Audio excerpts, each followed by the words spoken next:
What up, New York Giant Nation and football fans all over the world? It's your boy, Mac the Giants fan. Got my guy, the super dope co-host, Adam Costas. Y'all know what time it is. It's the real deal NFC East Round-Up. Punch that intro. Castro, is your lead?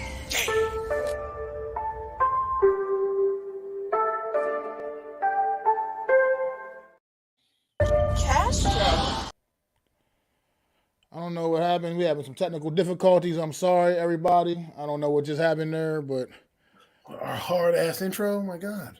yeah, I don't know. I don't know what's going on. I'm gonna try to run that back again real quick. Castro, is your lead?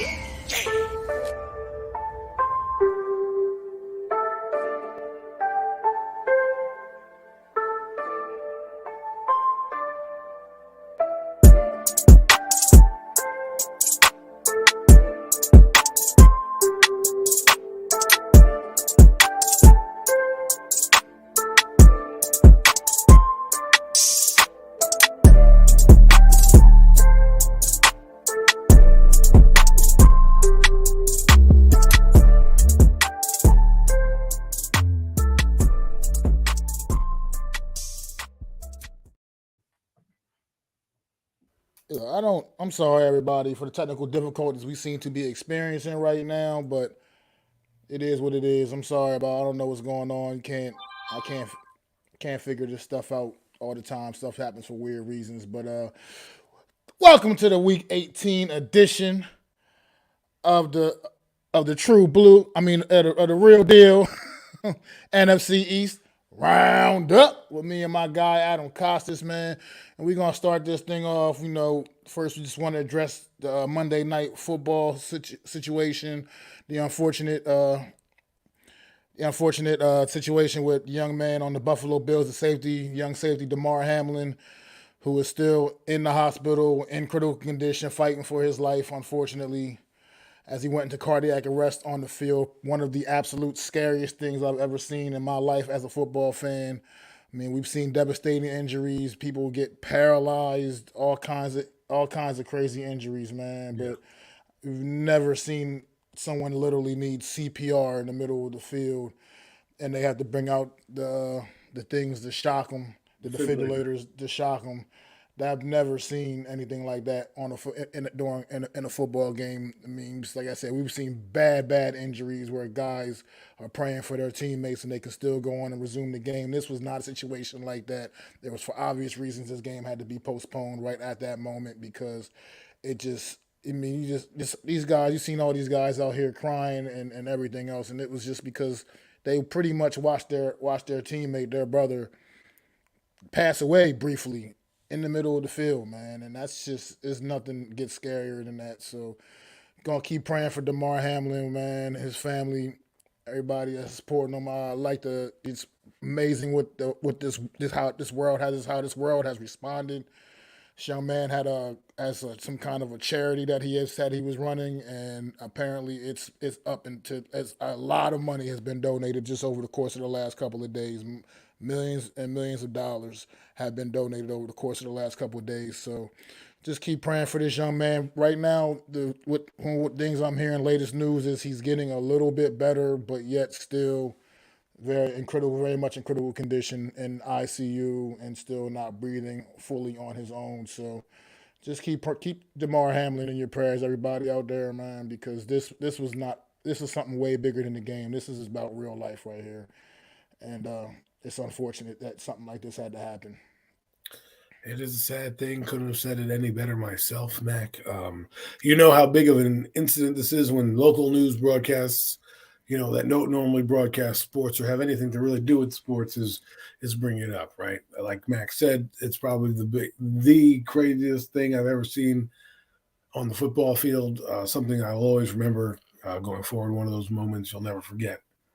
And it's truly a tragedy. And hopefully he and his family send all the good vibes, prayers, burn sage, whatever you got to do, send it their way because they need it right now. Absolutely, man. And with that, we do have the show must go on, man. So we're gonna get right to it, man.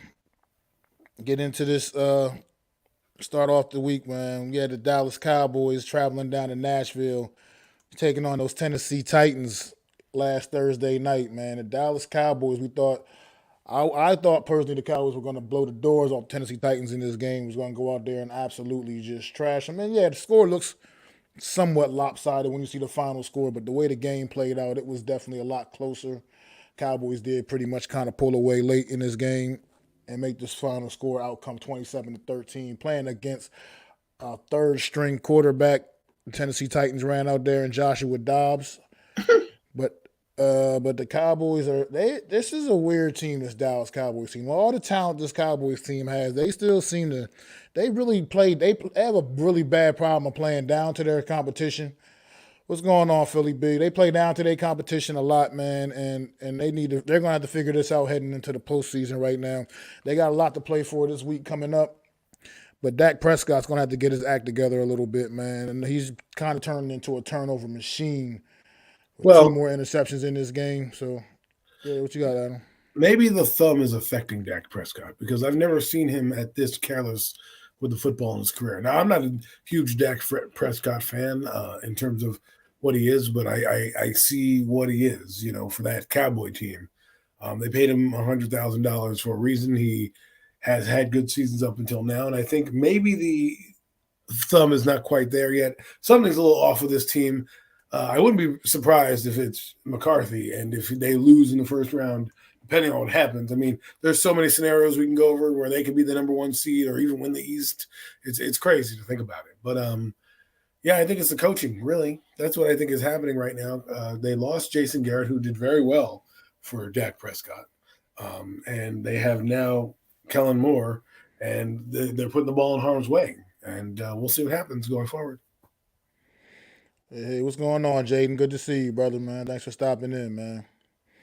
But yeah, I know it's just it's been a little something just been off with these guys. And maybe They won maybe 12 the thumb games. is affecting them. They have. But I was just noticing, especially here lately, games where I feel like they should be going out there and really. I mean, you go to Tennessee. I get it, you're on the road, but they're Tennessee's pretty playing their good. backups. They're playing what they played their backups, Adam. They played the Tennessee Titans backups on last Thursday night, and I feel like this is a game. If ever you're going to throw up like 40 points or something like that, this is the type of game where that should have happened. Well, You had your varsity against their JV, right. And this is essentially. why sometimes we play these games because you never know what happens. Thursday night games don't favor the away team, which the Cowboys were. So lethargically, they get through this game and then they win. They don't need to worry about it. They got 10 days rest going into Commanders game. We'll see what happens this week. I agree with you. They should have blown this team out. They only had 1 interception on Joshua Dobbs. Joshua Dobbs didn't actually play that badly. I mean, when you go back and watch the tape, there's a lot of drops that Tennessee Titans team had that could have changed the momentum of the game or the outcomes of certain drives. Treylon Burks had one. I remember Robert Woods had a big drop in the game early on. And it's sometimes you got to, you got to give you got to help out your quarterback. No, We'll get to Jay, that. I won't. It's terrible. Come on. We'll get to that in a little bit, man. But yeah, I don't know. Like I said, this Dallas Cowboys, there's no doubt this is a very talented football team, and they'll still be. Like I said, I expect them to get Mike McCarthy to have this team ready, and they'll be dangerous coming to postseason. Tony Pollard did not play in this game. I didn't realize he was injured or something. I didn't know. I don't know why he didn't play in this game. I didn't know he was dealing with anything.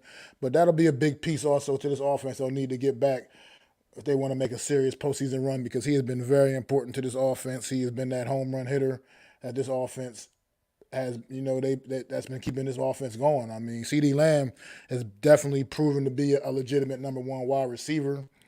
As he's still out there making plays all over the place, man. Another 100-yard game for CeeDee Lamb out there. And they got a couple, like I said, they got nice pieces all around on offense. And defensively, this team, that's another thing about this team. Defensively, I feel like, is where they've taken a bit of a back seat as well.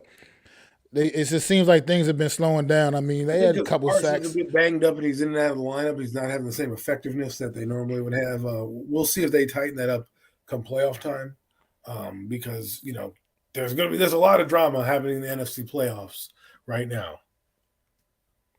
Yeah, I mean, that definitely, most definitely. This is, I mean, we are gearing up for one hell of a week 18 in the NFL. I mean, it's just amazing That's games what all over Roger the Goodell place. wants. Roger Goodell wants this. He wanted it with the divisions. That's why he had the division games at the end of the night because they wanted a lot of those, win the division type games, which technically they are happening, right? The Eagles beat the Giants, Cowboys beat Commanders. A lot of things can happen with the division, but there's also seeding still involved to go in the playoffs as well, which is kind of interesting.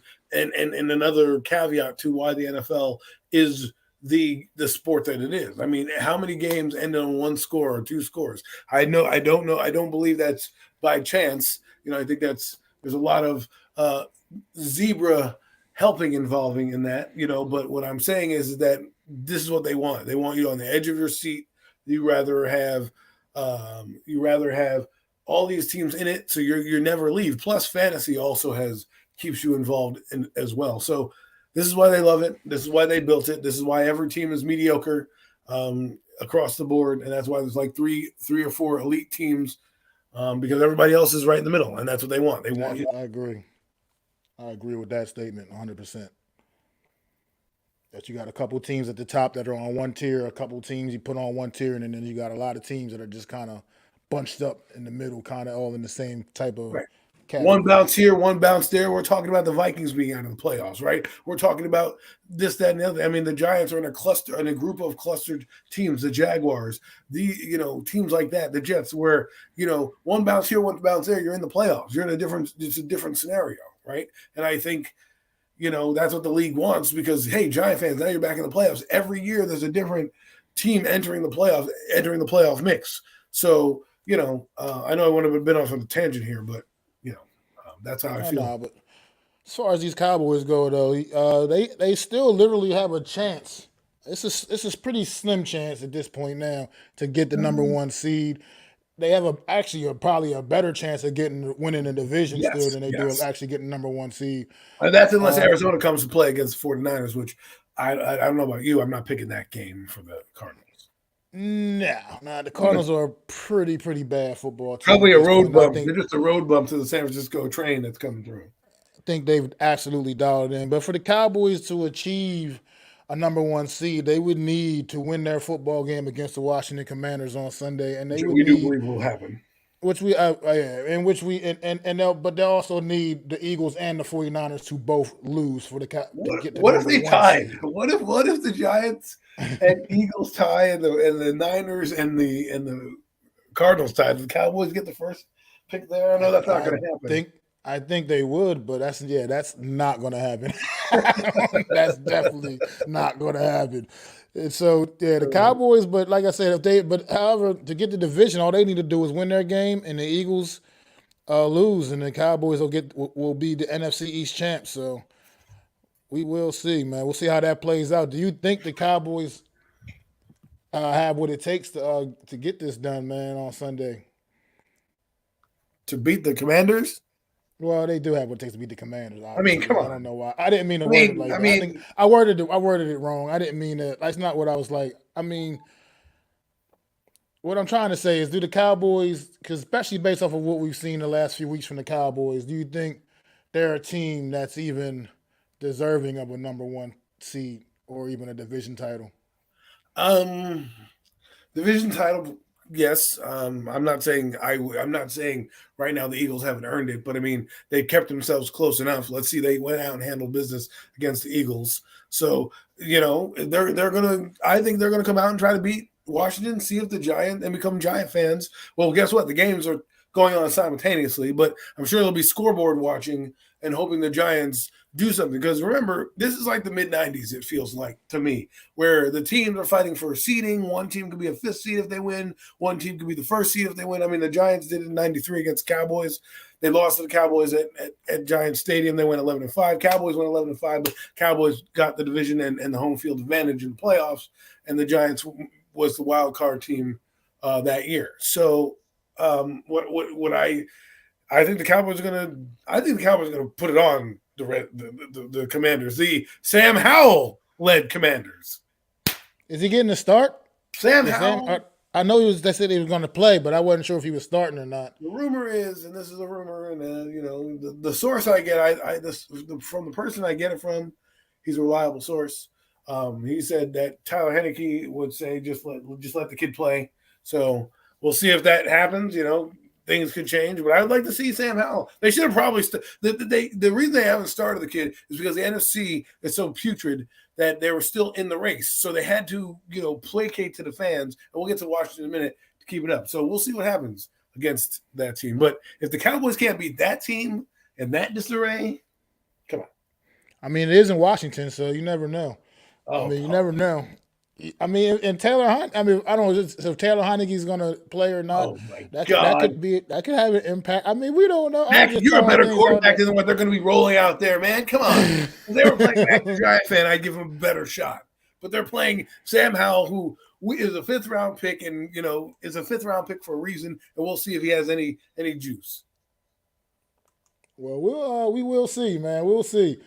But I mean, any final thoughts on this Dallas Cowboy Tennessee Titan matchup from Thursday night? It wasn't really much. It was pretty much a sleeper of a game. It wasn't very interesting.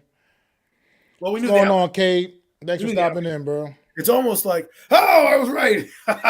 even Kate's saying it. Giants just look to do damage. Love the new culture you guys have going on. If Dallas had that culture, we would have another Super Bowl by now.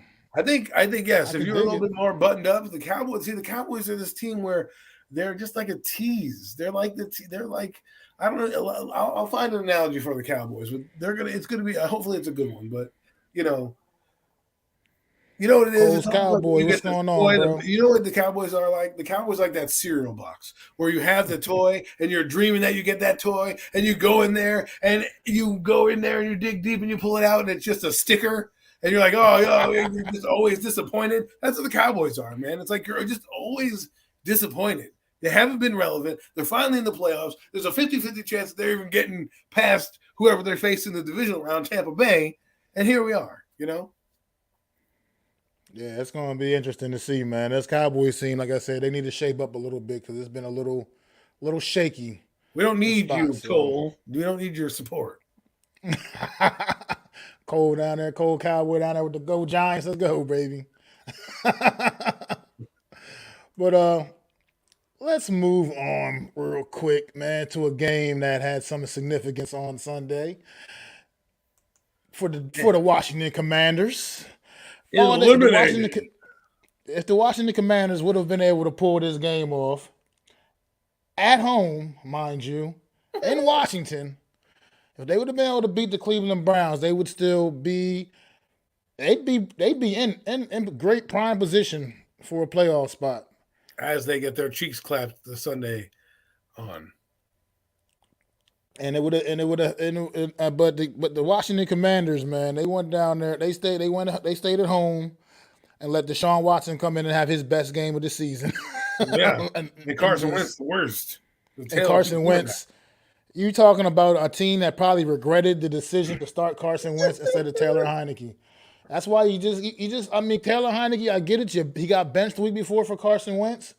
Stupid. But at the same time, you got to come back out and start the guy that helped turn your season around. I mean, Carson is the reason why you were comfortable leaving Carson Wentz on the bench, even when he came back from his injury initially. Yeah, I think that was a bad move, desperation move for Ron Rivera. I don't know what that's going to mean, though, man. But I think you're right, Mac.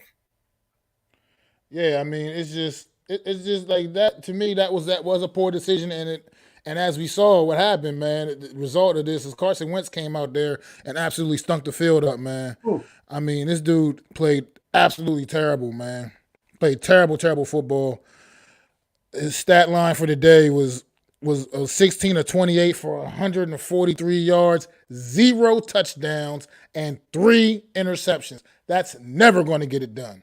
Damn. Never going to get it done. Well, we know I'm not even they're lined up for quarterback. Yeah, I'm not even sure they're activating Carson Wentz this week. Pretty sure they may be just going into this game with Sam Howell and Taylor Heineke as their quarterbacks. They told him to clean out his locker a week early. Honestly, I probably would have told Carson Wentz that because you're not the guy. You're not coming back here. I don't want you back next year as our quarterback, as the quarterback for the Washington Commanders. he's a joke. I think he's now in a position where he's going to have to accept being a backup quarterback for the remainder of his career, man, because I just don't see anybody throwing starter money at Carson Wentz, and I don't see anybody giving Or, Carson Wentz a real opportunity to be their starter he's gonna going be like forward. Jameis Winston, right? Where Yeah. Jameis falls off, and then he has that one magical run with Saints where they're like, "Oh, maybe we could do something with this kid." And clearly, if they started Jameis Winston, they may be in a different home, right? But they got stubborn and they didn't play him for whatever reason. But that's the only way Carson Wentz comes back, because and I know people don't want to talk about this, but this is why I keep bringing it up. Where you're drafted means a lot in your longevity in the NFL. It really does. Unless you're an absolute slob like Jamarcus Russell, you will be around for a while. People keep you around. Especially if you're a quarterback who's somewhat decent. You see around the league the quarterback play. I mean, that's what's also elevating the Daniel Jones talk, because the league has a lot of struggling passers right now. And the Daniel Jones, we'll get into him in a minute, is doing what he's doing right now. It makes it look better than what it is. So he's going to have a job. Nick Foles got a job. I mean, Nick Foles probably will never play in the NFL again after that performance he had on Sunday. That was just terrible. So what I'm saying is Matt Ryan still has a job. There's going to be quarterback needy teams that are going to bring him in for a competition. I'm never going to say never, because I see the NFL. Guys get injured all the time. These guys, because they're first round picks, someone's going to go, I can fix him. He's still young. He's a word, he'll go to the Raiders or something, and, their quarterback will be injured and they'll have an epic return. It's how it happens all the time, man. I agree, man. And I agree with this comment right here about Cade McDonald, man, 100%. It's something not right. It's something mental in this kid's head. He's got a mental block, something the knee that's just got him after the knee injury. That's got him screwed up. I think he can't get that out of his head. I think he is out there playing, just worrying not to get that kind of an injury again. And when you go out there with that in your head, it's not going to work out for you, man. You gotta play loose and let it go, man. And you can't think about getting injured. It's part of the game. It happens from time to time for guys, man. And I think it's something definitely has screwed this guy up. You just don't go from being an MVP level quarterback to what he is right now, where I don't think anybody's even going to really want this dude, right? Other than a backup role at best. And I just don't. I don't know. It's unfortunate for a guy just to watch a guy that used to play at the level he used to play at look like he does now, and he's still a young man. He's not like he's some old washed up old man. It's like he's washed up right now. He's washed. But he's not like he's some old ancient old man. You still got 45-year-old Tom Brady out here playing better, way, way, way better football than Carson. I mean, let's bring it down a notch. We still have Andy Dalton playing football out here, folks. I mean, Tom Brady's on another level. I can't. But that's what I mean, Mac, is because he's the first overall pick. He'll get his turn. He'll be a turnstile somewhere and get a turn as a backup, as a high price backup, because there's a market for that. There's a market for high price backups. People are looking for them, and especially if a lot of the guys who are coming in this draft and in the next draft, and it looks like a lot of people want running quarterbacks, these guys get injured. That is just a straight fact. Look at it. Jalen Hurts has been injured. Daniel Jones has been injured. A lot of guys have been injured running. I mean, Jimmy Garoppolo gets injured because he doesn't really run that well, so he's kind of a klutz. But Donovan, I can go down the list. And my point is, Wentz is another one of his things. I think he's just guilty of reading the press clippings too, man. Like you gotta throw that shit out, man. Like look at him and fellow draftee Jared Goff that year. They were the top two quarterbacks in the draft that year. They went 1 and 2 in the draft in that same draft class. Jared Goff, he was getting all kinds of criticism for his somewhat lackluster play with the Rams. You know what I mean? But he's moved on to Detroit. I mean, he had a tremendous season this year in Detroit. So he's still figuring out a way to keep it going, man, to keep sustaining and block all the excess noise out and keep things going. But Carson Wentz just has not been the same. Since that 2018 season, it's been a slow decline for him, man, and it's just been weird to watch. I don't even really have an explanation for it. It's one of those things where he was top of the league, and now he's the laughingstock of the league, which is It's like I said, it's probably got to be mental. Maybe he needs to be a backup. Maybe he needs a few seasons, do a Marcus Mariota type of thing, or a Geno Smith type of thing, where you sit around for a little bit and be a backup to some people, and then maybe there's open competition down the road. Teams has a draft pick they want to bring up, and here call up Carson Wentz. I mean, a lot of quarterbacks. Look at Sam Darnold. He's resurrected his career where he can be in a competition somewhere. You know what I'm saying? And because there's so many bereft teams of quarterbacks, and this class has some quarterbacks that are coming in that you can develop, and we'll get into all that nitty gritty. What's up, Coach? Down the way, but I think he'll be around. I don't think he'll ever start again, but I do believe Carson will probably have the WWE comeback story where it's like, oh, he'll have that little run. I think he'll have his little run somewhere where he'll win a couple games because some young guy is out because they run and get hit. This is another good. Sam Bradford was another good example. Another guy that got probably more opportunities than he probably should have. Well, Sam Bradford's problem was more like he was injured. He still performed pretty decently. He just had more injuries than Carson Wentz. Like Carson Wentz had that one big injury.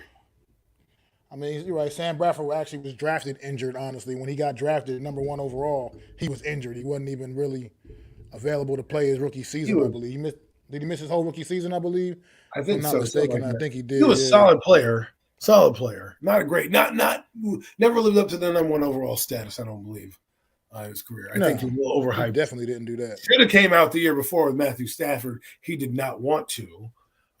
That's when I would have came out, and that's when he got injured. This the following year. Still went number 1 overall pick, but he obviously couldn't play. So yeah, but I think obviously the Carson Wentz era is definitely over in Washington. I don't know what's next for that dude over there, but as far as his Washington Commanders team in general, man, what's next for the Washington Commanders? Kay brought up a comment earlier up in the chat earlier about Ron Rivera not even realizing that his team had been eliminated from postseason with that loss, or didn't realize that they could be. At the time they lost the game, they still weren't technically eliminated yet. But he didn't realize that they could be eliminated after the results of the Green Bay Minnesota game later on that afternoon. And to me, that is kind of embarrassing as for the head coach to not realize something so important. How you think about the future of this team? You really think he thinks he's going to the playoffs?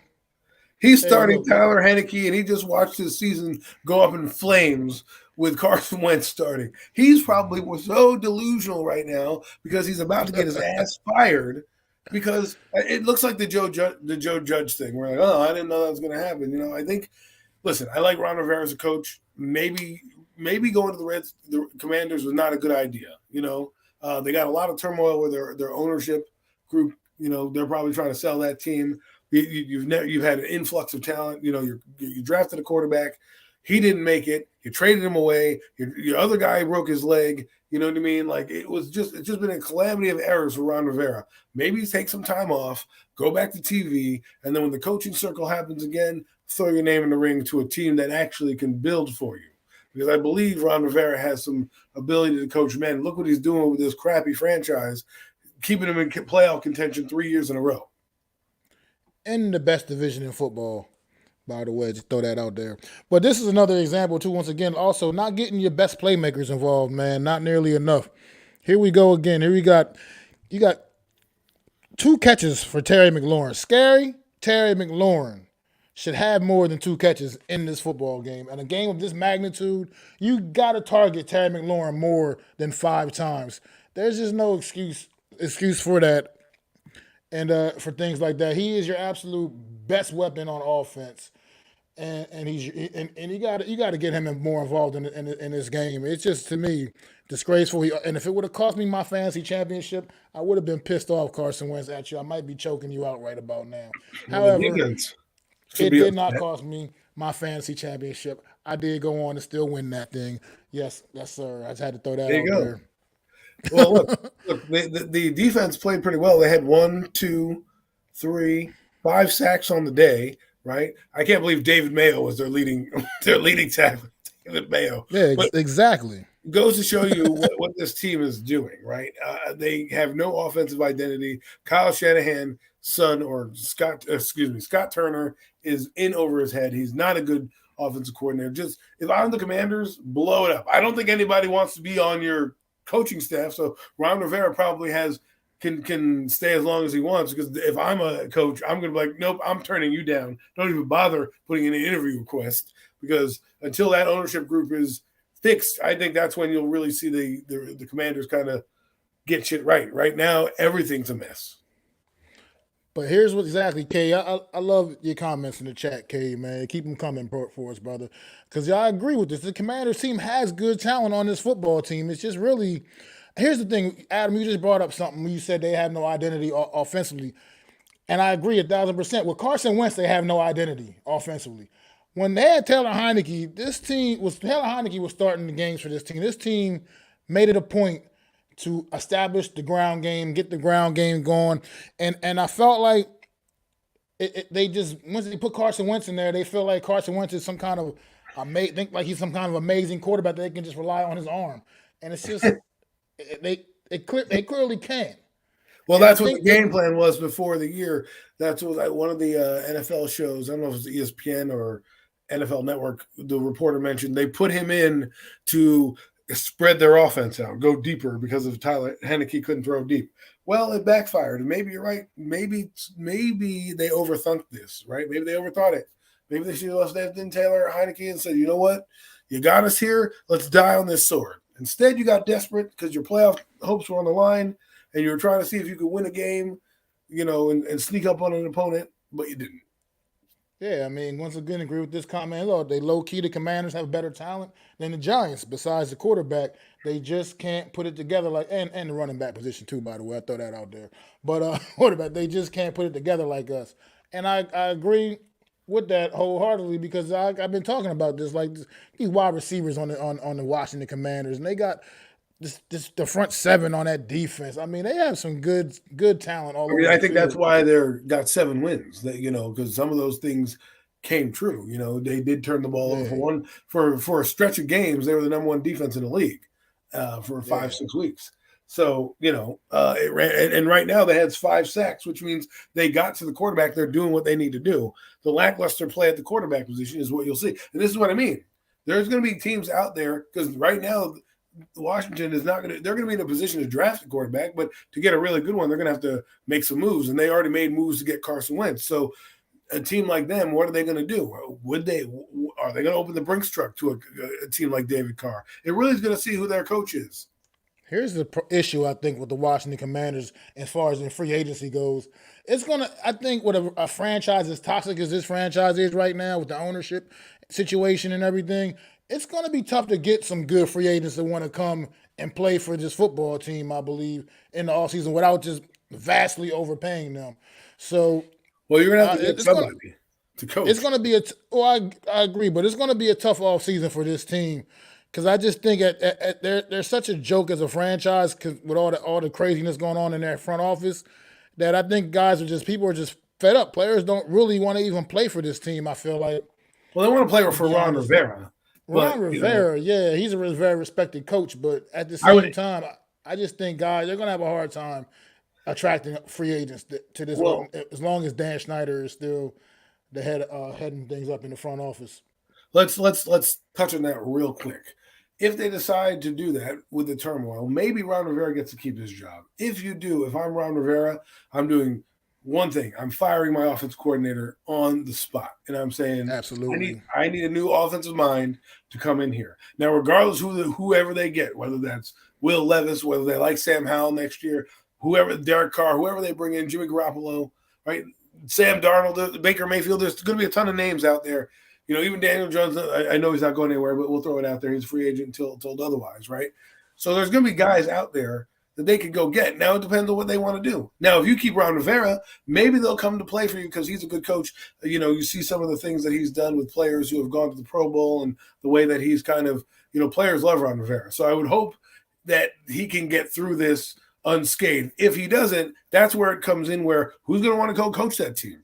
You know what I mean? Ron Rivera can sift through the garbage right now because he's a man. If you get that guy a quarterback and a good offensive coordinator, and maybe say what you're going to do, like if they brought in, let's say, Jimmy G, and a draft pick, right? At least Jimmy Garoppolo gives you some semblance of, hey, maybe we can be competitive, and he hits lightning in a bottle and does something like that. But that's what the Colts have been doing. So the Colts now, though, are a chance to get their quarterback because they suck. So it really is going to depend on what they're going to do. If they fire Ron Rivera, I don't think you're really going to see a good Commanders team for a long time.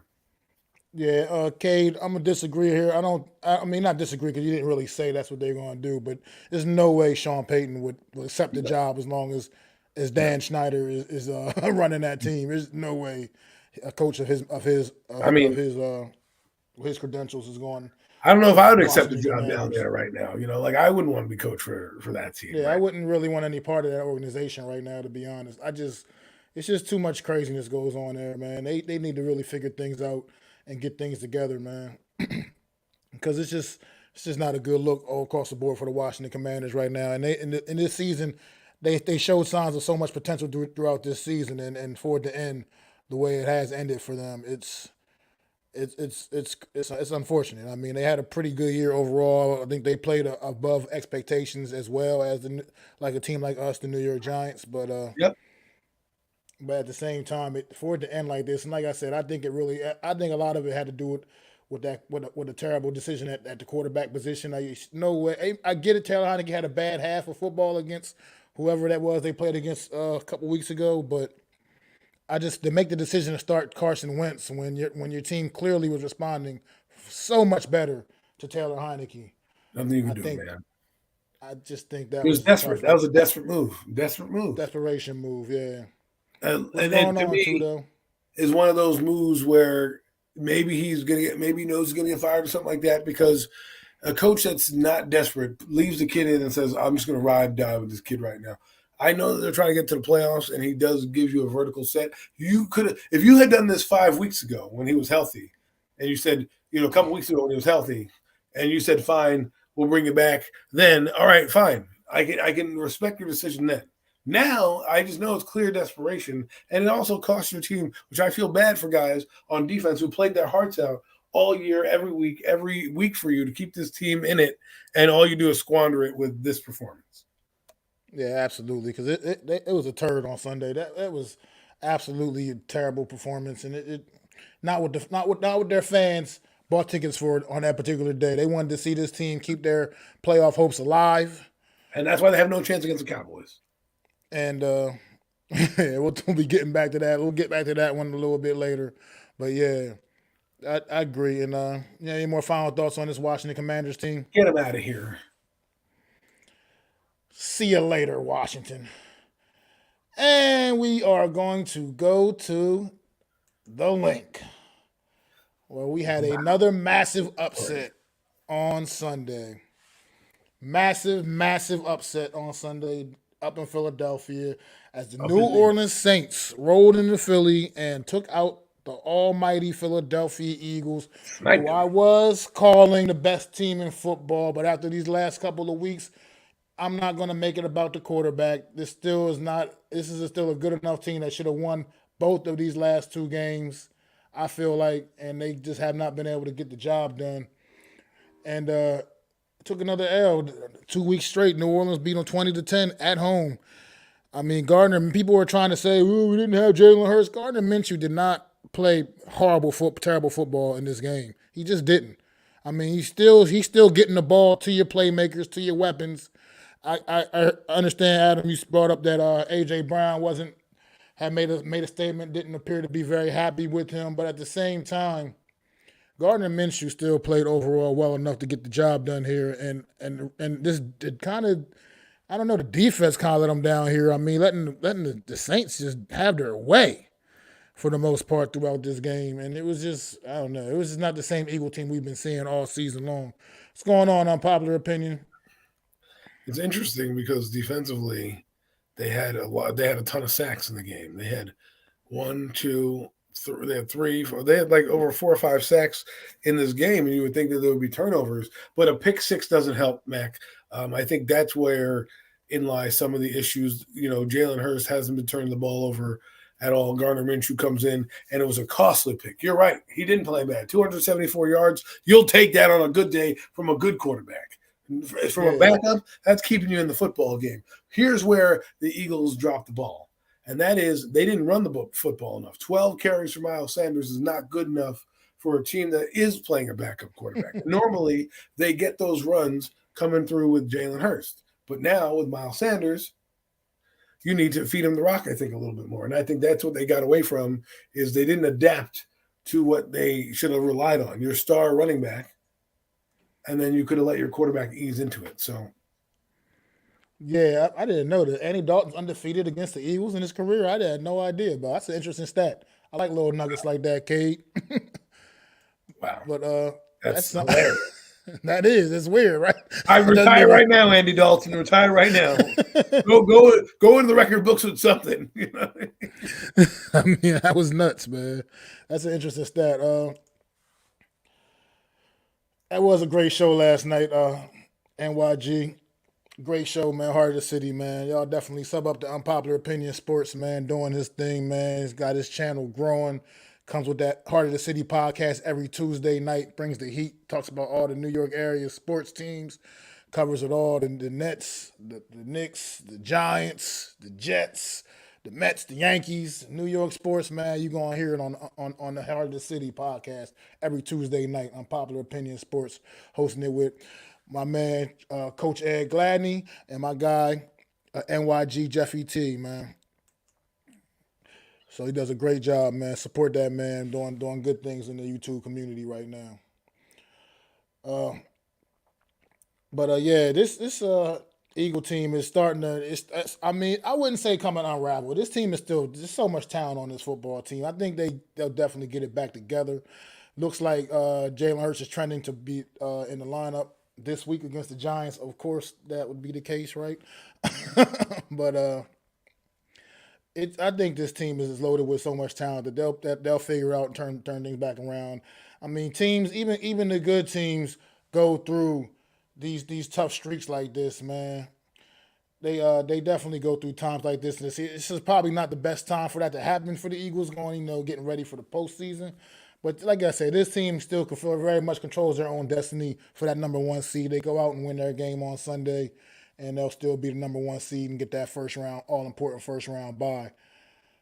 And listen, thanks for stopping in, bro, and definitely prayers up for DeMar Hamlin, man, most definitely.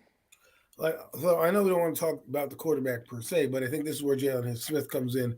They had a couple of 4th and 1s that didn't go their way that they normally would have, right? And they also have Lane Johnson out, so they kind of a banged up team.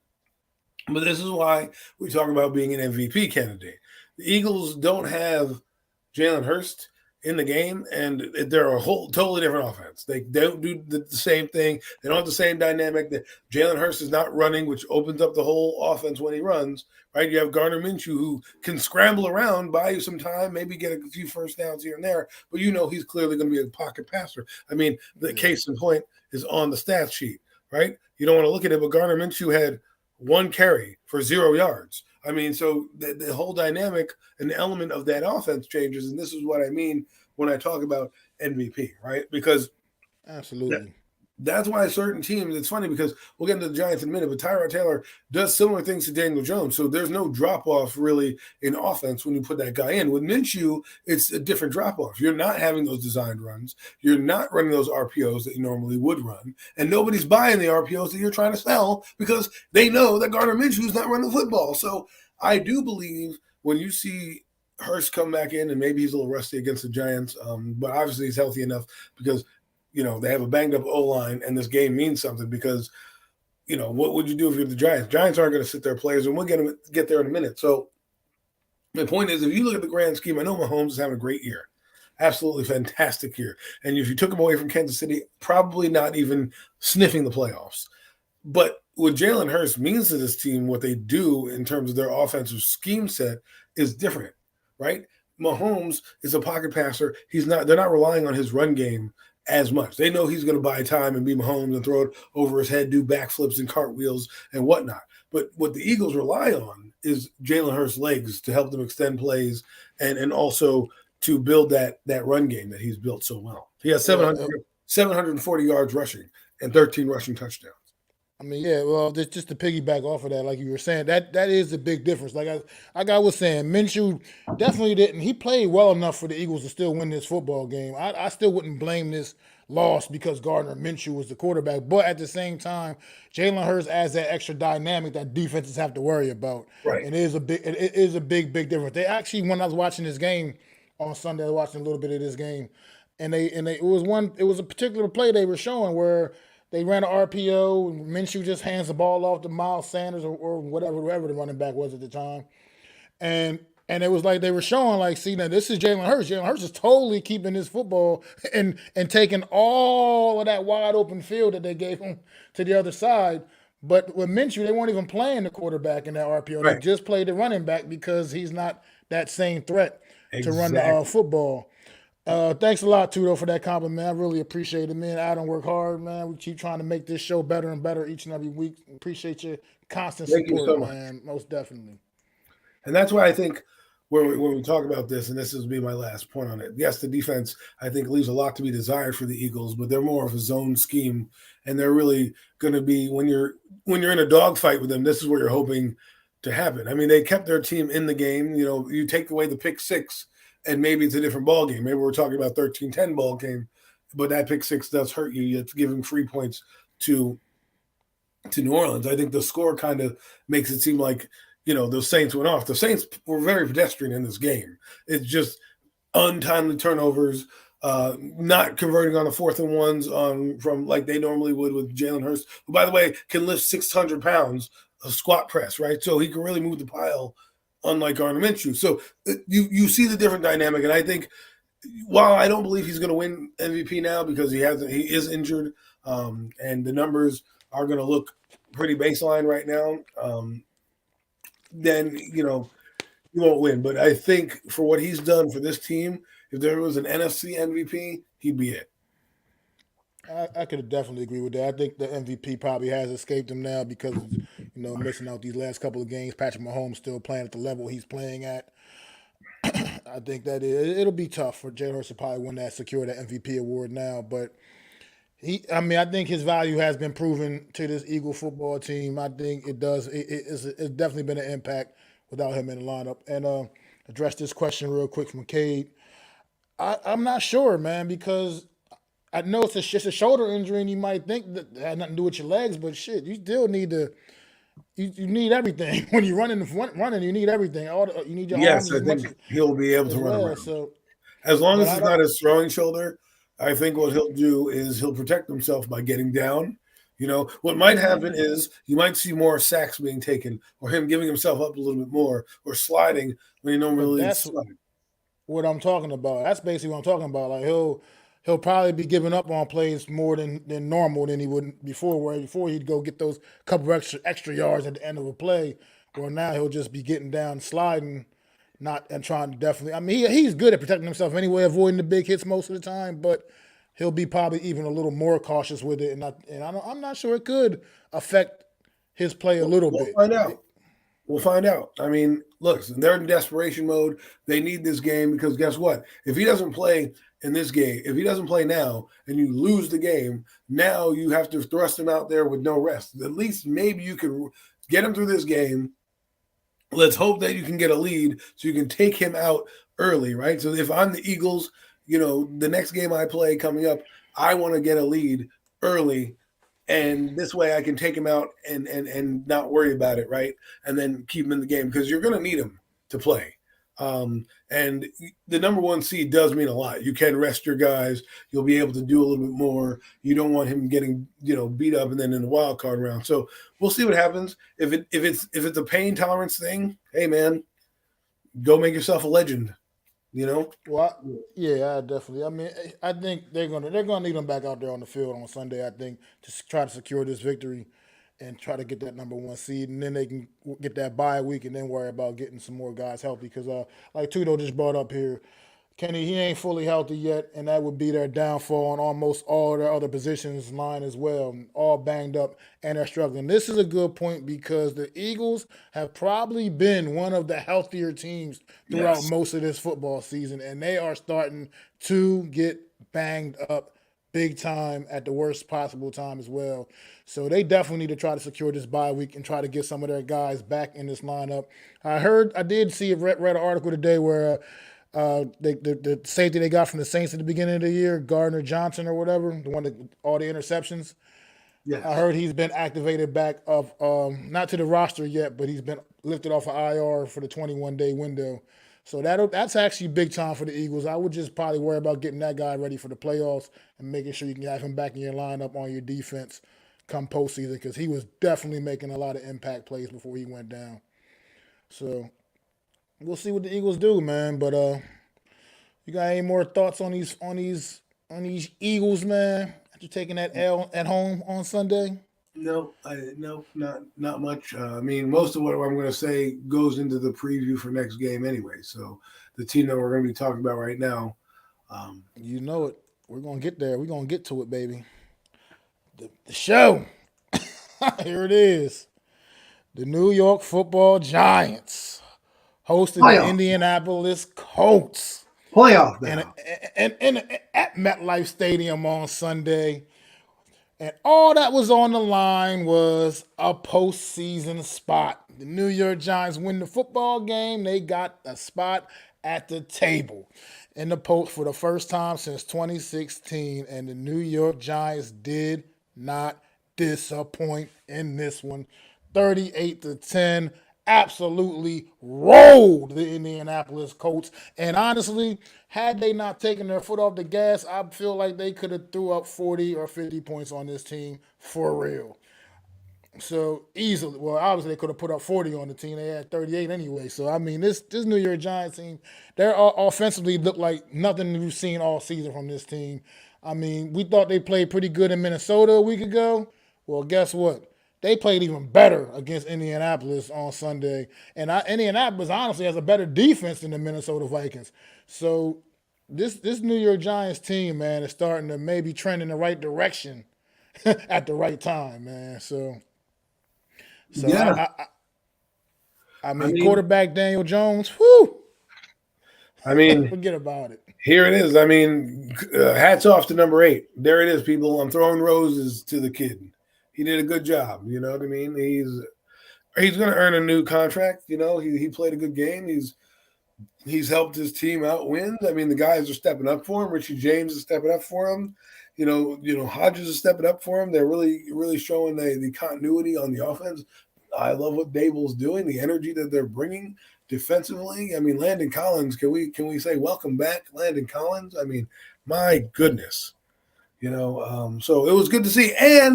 And I think last week it was me who said, hey, can we have a blowout in a game? Can we just, have a laugher? Blow somebody out? Word. You did say that, Adam. You know, I mean, I'm just saying, like, people were like, oh, what are you talking about? I said, this is what you need. You want to believe this team has some chance to make any noise? These are the games we talk about. The games where the team, I forget who played Houston, but Houston got the doors blown off this week against the team that they played. I think it was the Jaguars. They're playing the Jaguars. Trashed them.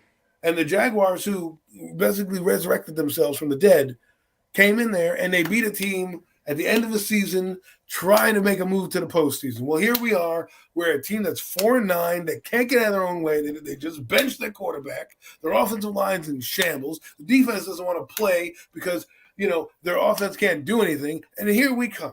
And everyone's like, well, we need to just win the game. And no, you need to stomp on these guys. And that's what we did. From start. Made a statement. Had to make a statement, and the statement was absolutely made. Kick the damn door in. Don't back into the postseason. You kick the damn door in. And that's what the New York Giants did. And, I mean, look, I'm going to keep talking about the quarterback. I can't help it. The kid showed me something on Sunday that I just never seen.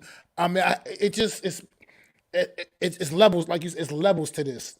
And he's starting to take these steps up to these next levels, man. This kid accounted for 4 touchdowns on Sunday, 2 rushing and 2 passing, and he just did things that made him look like an absolute legitimate franchise quarterback in this football game. I'm not going to go there with you on that level because he's going to have to now since everybody's loving him the way that they're loving him. I'm not saying I don't like the kid. I don't like the kid, but I appreciate what he did on Sunday, and I'm going to give him respect. And actually, like I told you guys before, I used to love Daniel Jones, and then something just turned sour on me. And now my ex Jones keeps calling me up saying, "Hey, you want to come back? I got a spot for you over here on the Jones bandwagon." Well, let's see. Well, we'll see what happens. I don't know right now, but the things that they're talking about, MVP and all this, that, and the other thing. I mean, let's relax, okay? Let's let him do his thing. He has played well. I don't even think this is the best he's played. I think this is the most consistent he's played, and because of the way it looks and the wins that are happening, now it's being magnified. Because if you go back to his rookie season, you watch those games in and out, he played some good football games in those games. mean, They didn't have good defense.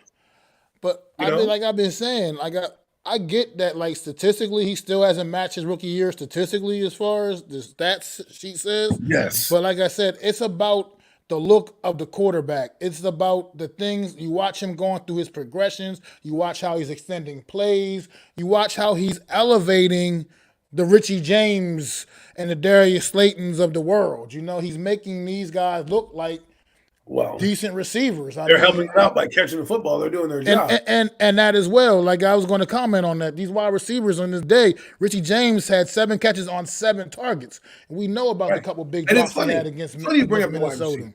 Because I want to bring up a guy, Darius Slayton. Interesting guy. Because if you look at his 4 years in the league right now, he has the same numbers out of 3 out of those 4 years in a different offense. And, I think to me, what does that say to me about Darius Slayton? Is he is the player that we know he is, and that's who that's what he's going to give you. And I think right now with the quarterback, I think he's playing good football. I don't think it's out of the realm of possibility that I want more. 3,200 yards, 15 touchdowns. Okay, get it.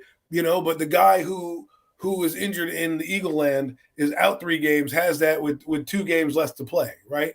So Hurst has 22 touchdowns and 13 rushing and 3,400 yards. So what I'm saying is like, he's going to be put on a pedestal going forward for me. And now I need you a higher clip. I know you want to make it to that level. You're in that level. Okay. I'm going to treat you like that level. Next year, I don't want to hear no excuses about this kid. I don't want to hear about, 3,500. No. You need to hit barometers now, man.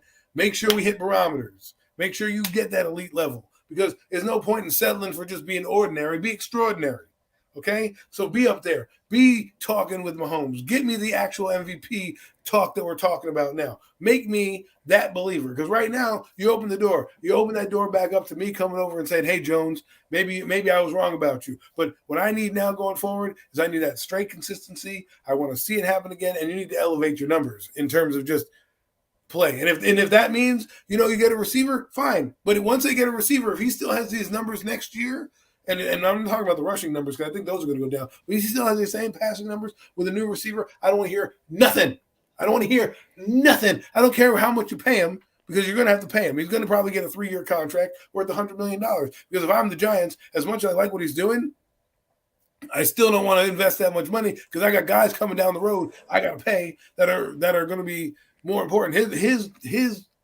What you need right now is to find out, okay, Daniel, how far can you take us? Because Jimmy G, people love Jimmy G, but he's come in and he's done just enough for the 49ers. Hasn't done anything outside of that, okay? So I need to know this is not a 1-year fluke, and I need to know that you're going to be able to build off of that. Because I look at Tannehill, who I compare Daniel Jones a lot to, and I got to look at Alex Smith. I think there are some comparisons there. I want to just double check some things with him. But they brought in A.J. Brown, and they had one year of over 33 touchdowns in the season with A.J. Brown. So I'm like, if the guy comes in the draft, which we're drafting lower in the draft right now, we're 23rd, I think, if it was to end today, which thankfully it doesn't, right? 23rd. I don't know what the best receiver is going to be at that point. So I don't want to hear excuses if he comes out the gate struggling next year. But hey, Daniel, you did good. Beat the Eagles. I don't think he is, though, Adam. And I'm going to tell you my opinion on why I think he won't. Because even if you just watch this season, how everything it's been a steady climb. It might not have been as fast of a climb, but it's been a steady climb with him in this offense. And now he'll be coming back next year in the same offense. I mean, barring something really bizarre happening in the offseason, he'll be coming back in the same offense. He's looking like a guy that has his offense pretty much mastered now. I mean, over what you've seen over the course of the last couple weeks, like you said, you've been talking about all season right here on this very show each and every Wednesday night.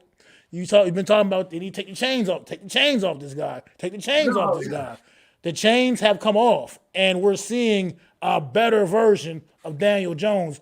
Like I said, it's just right. like I said. I'm looking at throwing this. I'm throwing stats. Like I said, I'm looking at the progression of the quarterback, the man himself, the way he commands this. He's been commanding this offense the last couple of weeks, and it's just something different. I'm not necessarily going to throw. I'm not saying I'm not throwing all the stats out, but I'm looking at Jalen Hurts right now, and Jalen Hurts is in year 3 of his build, and he's already in that higher trajectory going forward. And what I'm looking at is the overall finances and economics of teams, right?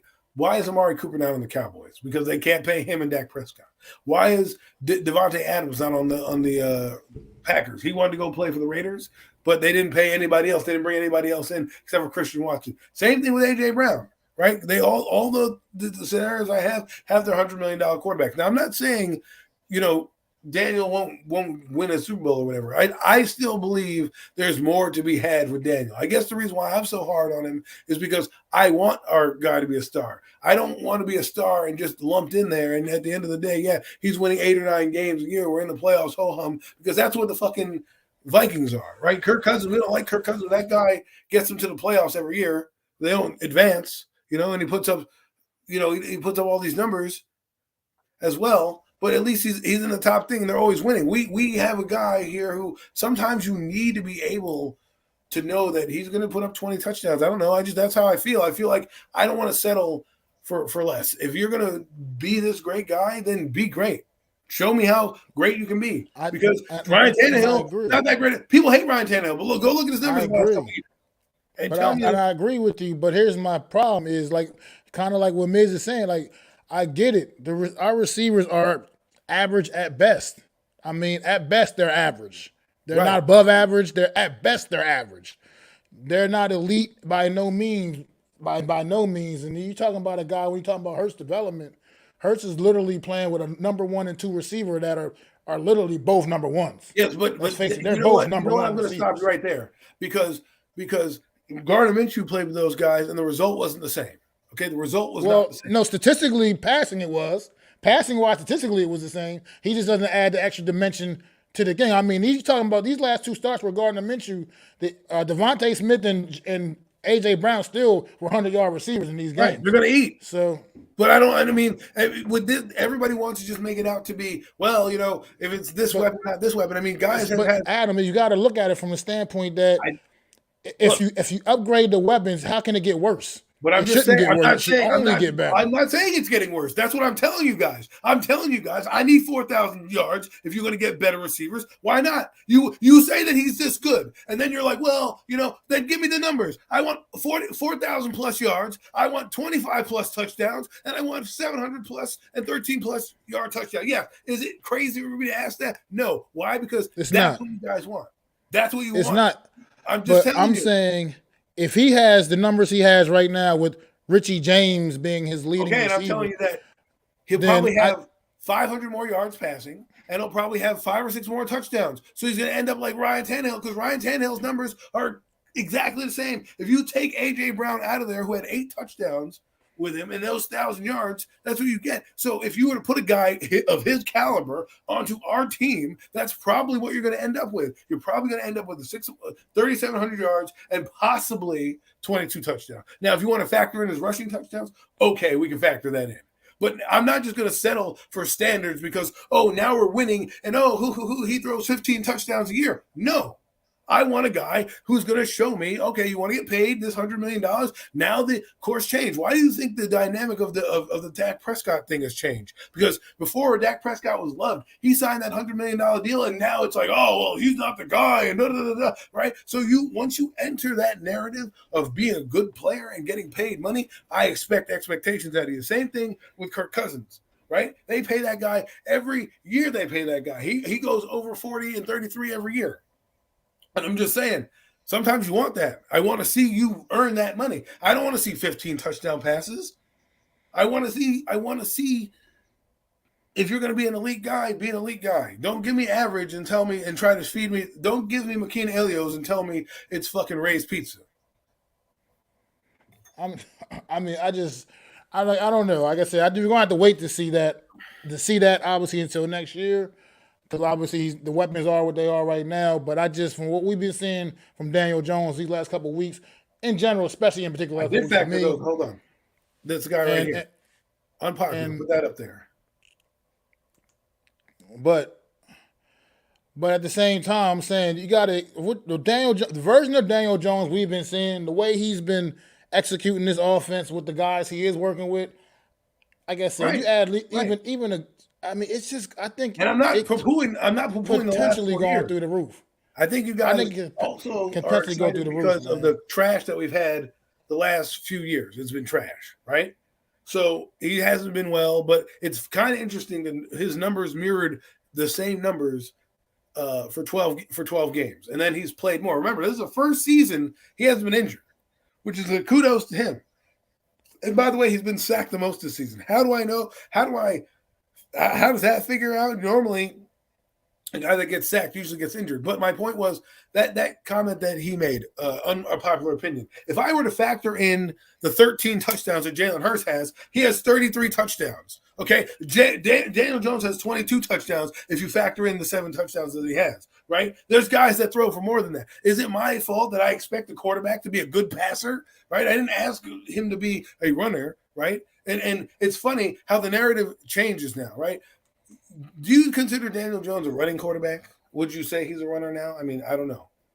I would say with over 700 rushing yards, he's a running quarterback. I think you don't have over 700 yards and not be a running quarterback. So rumor has it is that guys that can run don't win Super Bowls, right? So my question is at what point do we throw that narrative out? Because if we believe this guy is going to be in the Super Bowl, we've got to have a runner. And I like a guy who's better. I just believe in passing the football. That's what I believe.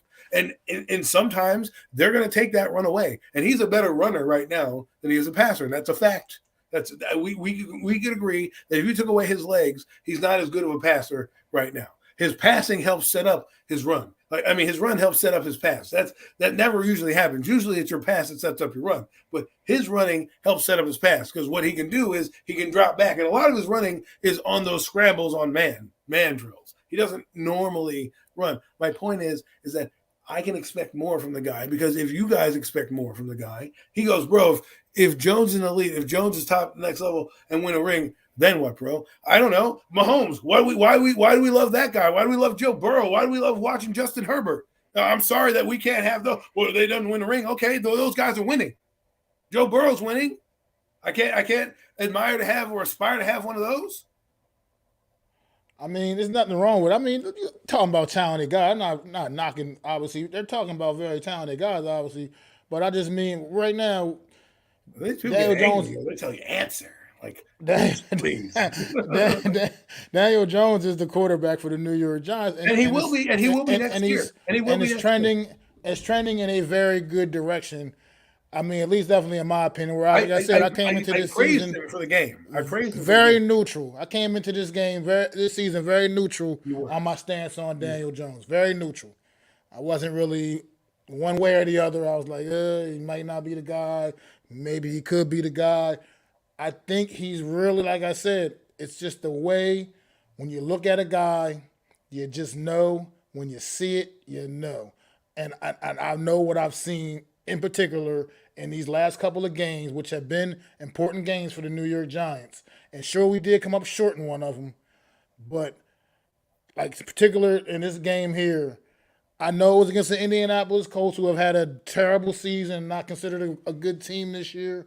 But at the same time, he went into that game knowing what was on the line and absolutely blew the doors off of that football team. And it was on the strength of Daniel Jones.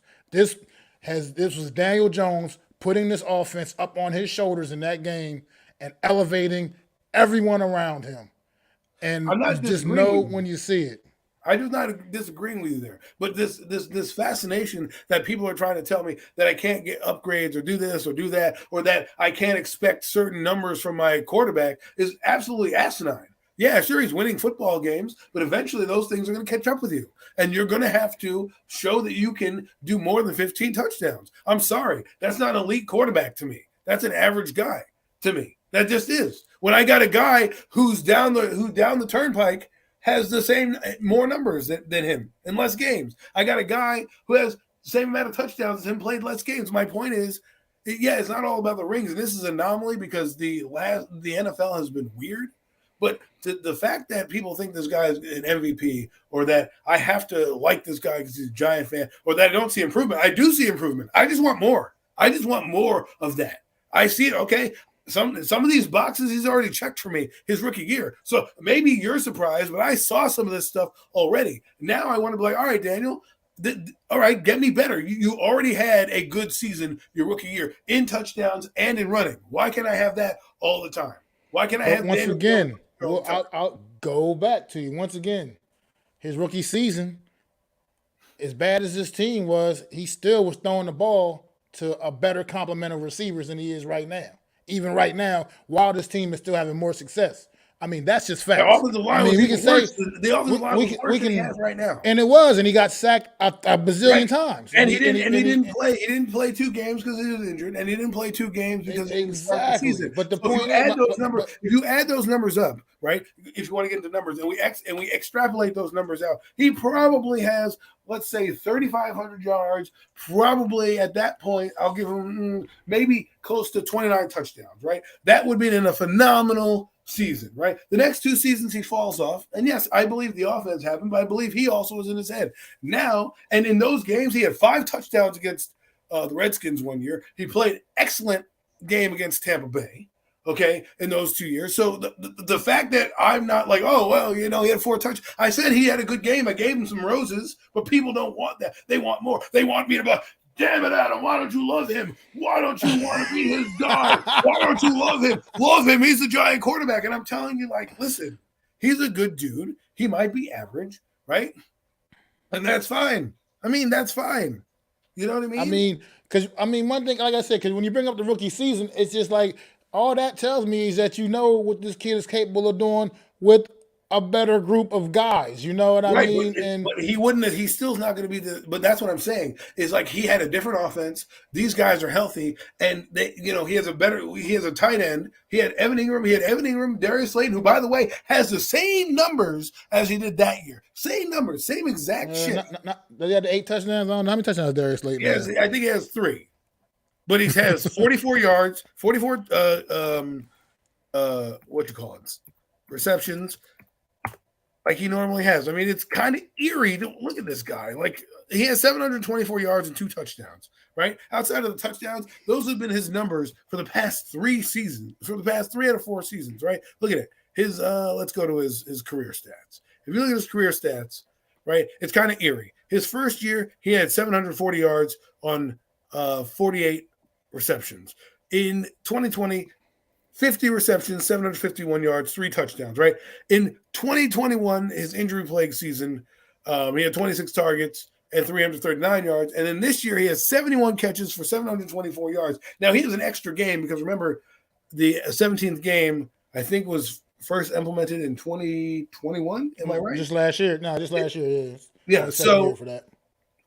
He has one more game to beat out his best in yardage and touchdowns, and that's this week. What I'm saying is, it's kind of funny to see Darius Slayton because he has been the same guy in 4 different offenses, even with the change at quarterback. And he didn't even play these games. Remember, he played 15 games, so he didn't start. He didn't play in 2 games this year. At least this is what it says on ESPN.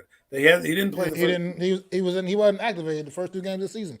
Okay, he was a healthy scratch. He could have had more yardage. It just is a funny thing to look at when you're looking at the grand scheme of things. Because in the same year that we're talking about, where he was throwing the ball downfield, he had 84 targets. This one he has 71 targets. Like, I'm just saying, I just want to see more. That's all. I just want to see more. That's all I want to see. Like, let's see what happens. I'm a glutton for punishment. He might beat the Vikings. Let's go. Hey, let's go. But Why do I have to? This is why I get mad, because I'm on the verge of liking Daniel again, and I'm sauntering down the lane. Here I go, and Daniel's over there. I'm like, yeah, maybe I should go back over here. Then I'll read something, and I'm like, oh, that's interesting, and I kind of look at it, and I bring it up in conversation, and people are like, you're an asshole. You don't like the quarterback. What's wrong with you, man? What's going on? And I'm like, well, I'm just trying to see what you guys are seeing, because I already saw some of this stuff. That's all. I'm just saying, I think that Daniel Jones just is trending more towards being actual Listerine as opposed to. Oh, I'm just thinking. I don't think he's getting there. I'm thinking he's trending more in the direction of the Listerine. You know what I mean? But the thing is, I'm not wrong in saying, prove it to me now. You're going to get a contract. We all know this. I don't know why people are fighting me. They all know the argument of the Daniel Jones thing. You won. So I don't care. I mean, I don't understand what the argument of the fight is about. The Daniel Jones lovers, the ones who love him, are high-fiving in the streets, who think he's the MVP. You won. You won. That's what we are. You won because we know he's played his way back on the team. Now, the contract I would give him is probably either transition tag him or give him a short-term deal to see if he can, A, prove it again, because he has an injury history, right? Every year minus this year, he was injured. Okay. And we'll see now when we give you weapons if you can prove it, because if he doesn't prove it next year, and if we come back to this table, and boy, you guys better hope that he does well. And I'm talking about hitting plateaus with these guys. I'm not talking about having 35 yards, 15 touchdowns. No, he better come out and perform with these new upgrades. Otherwise, we're going to be having this stuff. I think he will, because you kind of have seen, like I said, like his rookie season, we know Golden Tate wasn't a world beater, but he was probably better than the guys that we have right now. But maybe, you know what I mean? And the thing is, and then he would have had 30 touchdowns his rookie season if he played the games he didn't play, the 4 games he didn't play. He more likely would have had 30 touchdowns his rookie season. He had 24 in 12 games. So you throw 4 more games in there, give him 4 more games, he probably would have got the 30 touchdowns. We'll see. But that's neither here nor there. We obviously don't know that because it didn't happen.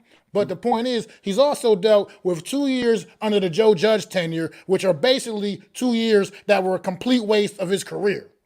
So you got to always put that in perspective too. I mean, it was a waste of his career. It was. Come on, those two Joe Judge years were a joke. I'm just laughing because it's funny how winning changes the narrative. Because let me ask you, if I were to read your numbers, let's not talk about Jones. If I were to tell you that the record was, what are we right now, 9-6-1? If I were to tell you we were 6-9-1, and the quarterback threw 3,200 yards, 15 touchdowns, they had 700 yards rushing, but you're in line to get one of the big guys of Stroud. Are you drafting C.J. Stroud? You probably are. But we put the 9 in front of it. We give him a playoff berth and improvements in what he's doing, and the whole thing has changed. You know what I mean? And that's what I'm talking about in terms of narrative, in terms of perspective, because look at a lot of guys that we didn't like, right? They were getting maligned, and here they are. Everybody hated Andrew Thomas. He's good now. Well, right now, Adam, you are upsetting an entire rugby team, apparently. Apparently, right now, Adam. But I'm sorry. I was not a good player, and I knew it. So I mean, if someone told me I sucked, I sucked. You should thank me, Giant fans, for me getting up in Jones' freaking face about being better. He said it motivated him. So you're welcome. You're freaking welcome. Okay, so I'm gonna keep getting Jones motivated by hating on him, because if that's what's going to keep him motivated, then let me be the guy that keeps him motivated and wins you all a Super Bowl. What's going on, Nut, man? Thanks for stopping in, bro. But yeah, I mean, look, I love your strong stance, and I love the way you stand your ground with the Daniel Jones thing, man. That's part of why I love doing this show with you, man. Well, it's not keep even, it all the way. You keep it all the way. I mean, you stay.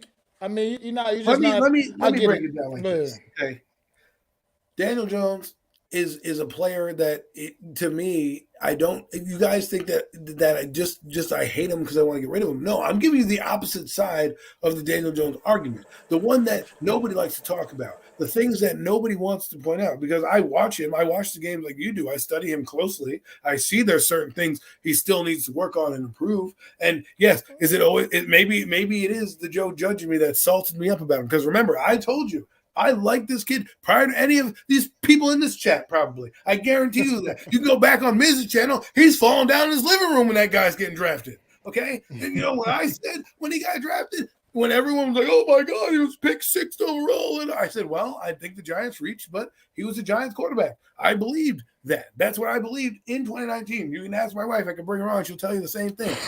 You know, I don't know where I lost the love for the kid. And now it's like, all right, I'm seeing other guys across the league doing things similarly, and I'm seeing his skill set being emulated in different places. And I'm like, what can Dayball do with a guy that's not already – that he has to deprogram and reprogram? Why can't he do a guy from scratch, get his own guy out there and see what he can do?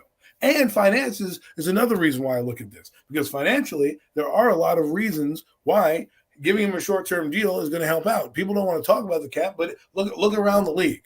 There aren't like, Tyreek Hill's out of Kansas City.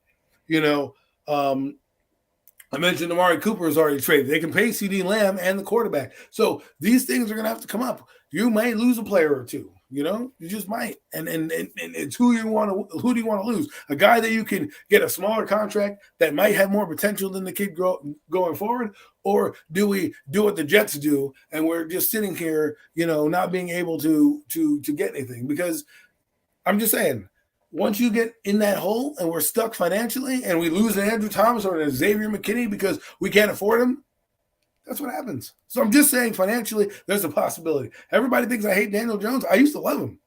Go watch my videos. Go talk to my friends. I defended that guy like Dave Brown back in the day. You should have never. Dave Brown was not worth defending. You should have never defended Dave Brown. But this comment from the getting into football, I had to defend him. This comment from the Miz, man. I'm not sure if I'm going to take it as far as the MVP level, but based off of what you've seen this year with his progression under Brian Daboll, how do you think he would have been if he's been under Daboll the last couple of years, as opposed to the all the Jason Garrett and the Freddie Kitchens and Joe Judge nonsense? Well, I look at Pat Shurmur, and that's where he was really drafted for, was the West Coast style offense. And what they're doing right now is similar to what Josh Allen is doing right now in Buffalo, but they're doing it on a smaller scale. So when I look at Daniel Jones and I evaluate, I look at Daniel Jones, okay, I think he's peaking. I don't know if he's got a bigger ceiling than this. And that's why I'm telling you guys, like, that's why I want numbers to go with just these, not just wins, because the big ones win too, right? Josh Allen's throwing 4,400 yards, still getting his team into the playoffs. You know what I mean? You don't have to be pedestrian just to be good. I mean, even Eli put up numbers. So my point is that I don't know where he would be. I wonder where he would be, because I wonder what they would use him. Would they do what they're doing now? Because in Pat Shurmur's offense, the kid looked like he could throw all over the yard. In this offense, they like to have him run more. You know what I mean? Well, they utilize his legs more than Pat Shurmur did. I agree with that. Pat Shurmur was using him more out of the pocket, a lot more. I think he'd be further along than he is. Let's put it to that way. I don't know what that means per se, because the team would still suck. We'd still have the same roster. You're telling me you're just changing the quarterback. That doesn't mean you're necessarily changing. I mean, you're changing the coach. Doesn't mean you're necessarily changing what we're getting. We still had Gettleman at the helm, right? So how do I know what's going to happen, the pieces that are going to be brought in to do that? Because that is right now what you're seeing is a guy who has developed quarterbacks, a la Jim Fossil with Dave Brown. When Jim Fossil came in, Dave Brown was garbage. When Jim Fossil got him, the first 5 years of Dave Brown in that season before he tore his bicep were the best 5 games to start his career ever. Same thing they're doing here. You're taking a guy, You're bringing the playbook down a little bit to build up his confidence. Now the confidence is here. Now you need to go out there and be the 6th overall pick. We all love Justin Herbert. Why? Not just because, he looks the part of a quarterback, but because he has these dynamic plays and he throws up there and he was a 6th overall pick. Show me why. And sometimes they put standards on it. To answer your question, I think he'd be further along as a passer. But right now you're seeing that his best attribute is running. But no, I think we've been I was right. spending Somebody said I was right. Put that back on the we screen. I can't believe it. we've been Oh, we've been wow. we've I been have, spending a lot of time on Daniel Jones. So let's talk I about a have a couple other New supporter. York Giants.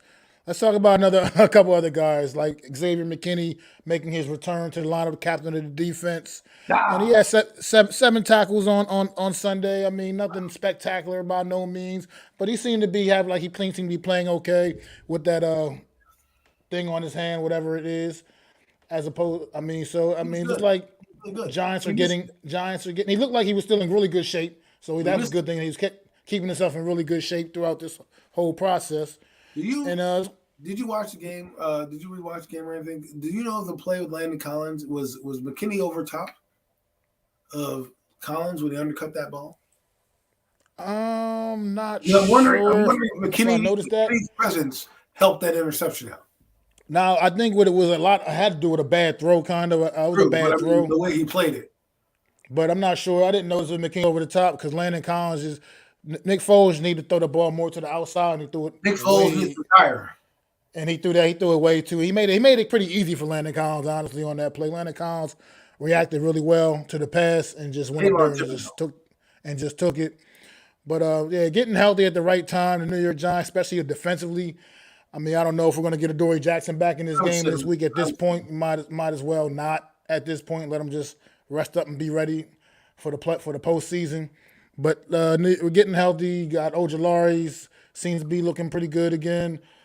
I mean, get these guys rested up and get them ready. But this New York Giant team, man, going into the postseason, man, it could get interesting because healthy on defense, and the defense obviously was what was holding this, keeping this team together in the early part of the year. And now the fact that the offense is starting to look like a real NFL offense, not just about time. dinking and dunking the ball down the field.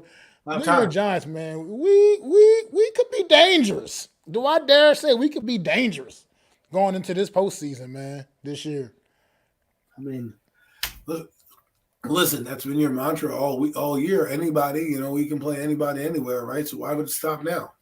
Why would it stop now? So, Mac, you keep that fire burning over there, and I believe that they're going to make some noise in the playoffs, especially if the matchup. They match up well against Minnesota. They don't match up well against the 49ers. They just don't.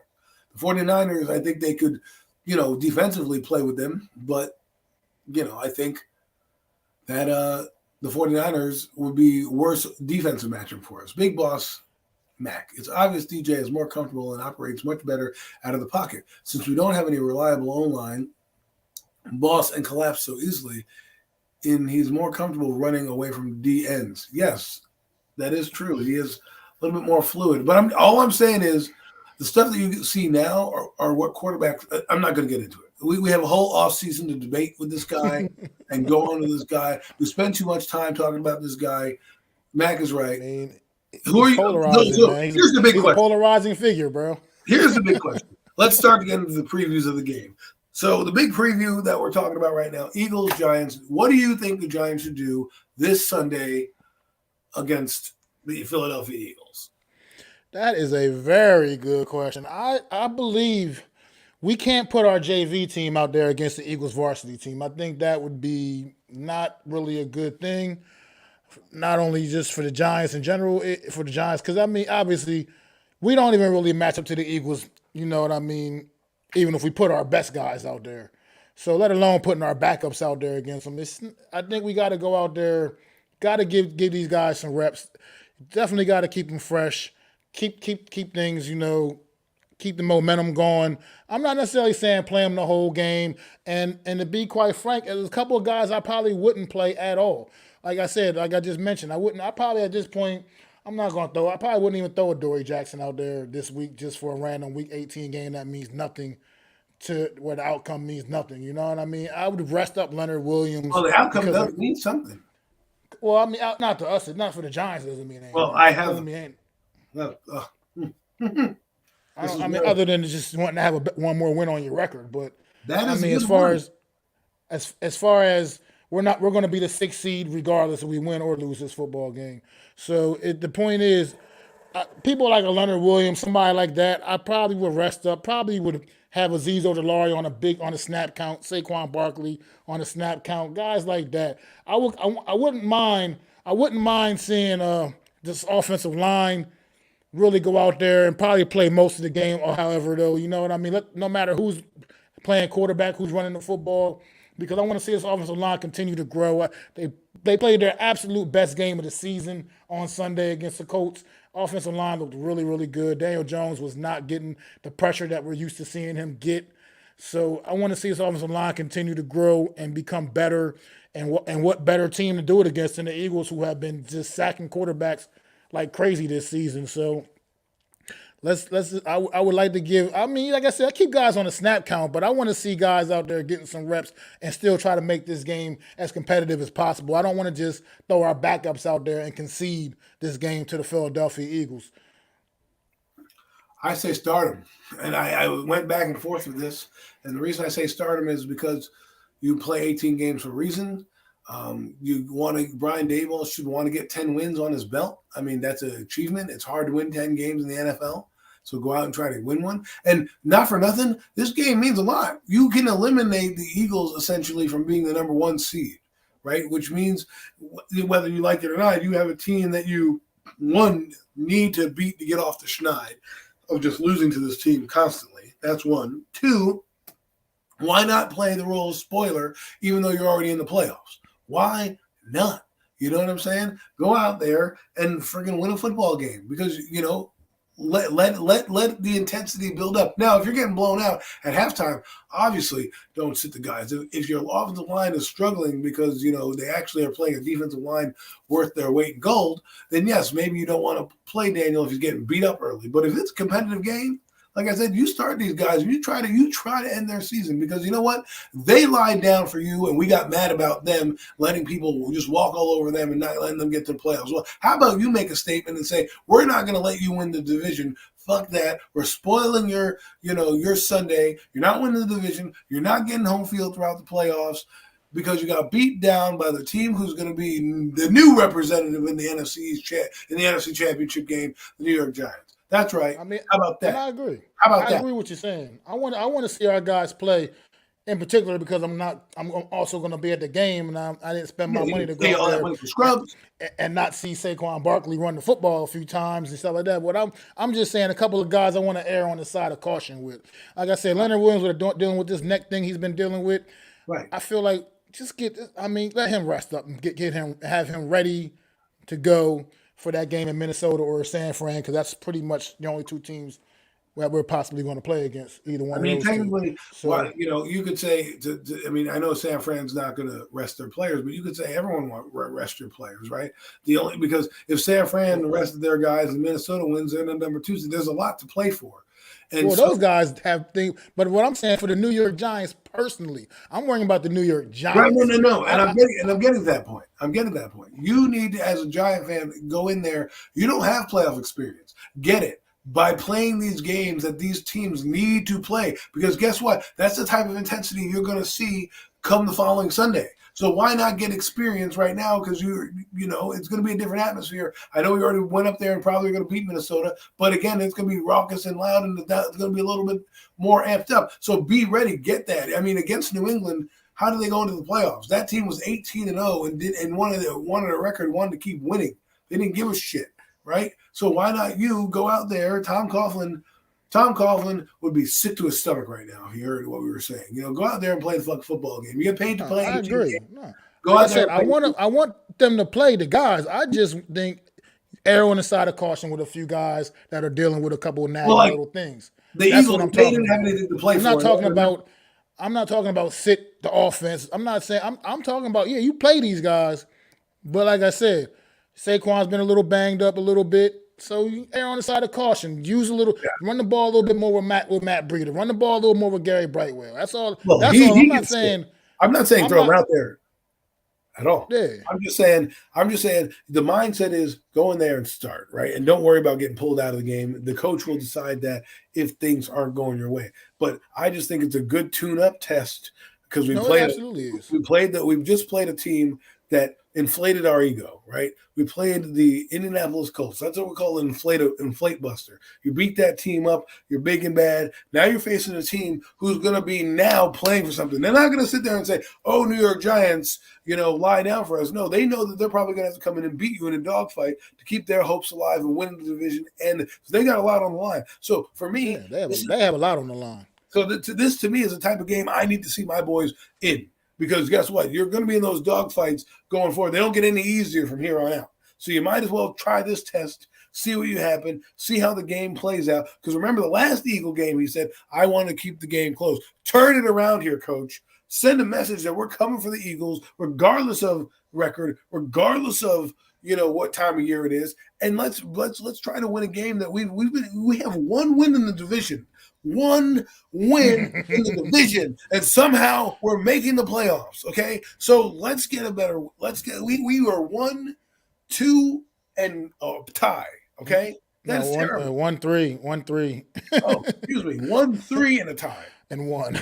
Okay, if we go 1-4-1, that doesn't bode well for us. That's not something I look forward to every year. Seeing the Giants get their ass kicked in the division. So show me something and beat the Eagles, get a little more momentum. Hey, maybe you beat the Eagles, and this is the lightning rod that sends you to the dance, that sends you to the Super Bowl. Yeah, and it very well could be. We know all too much about that. The 2011 season, that big win down in Dallas, that was a huge.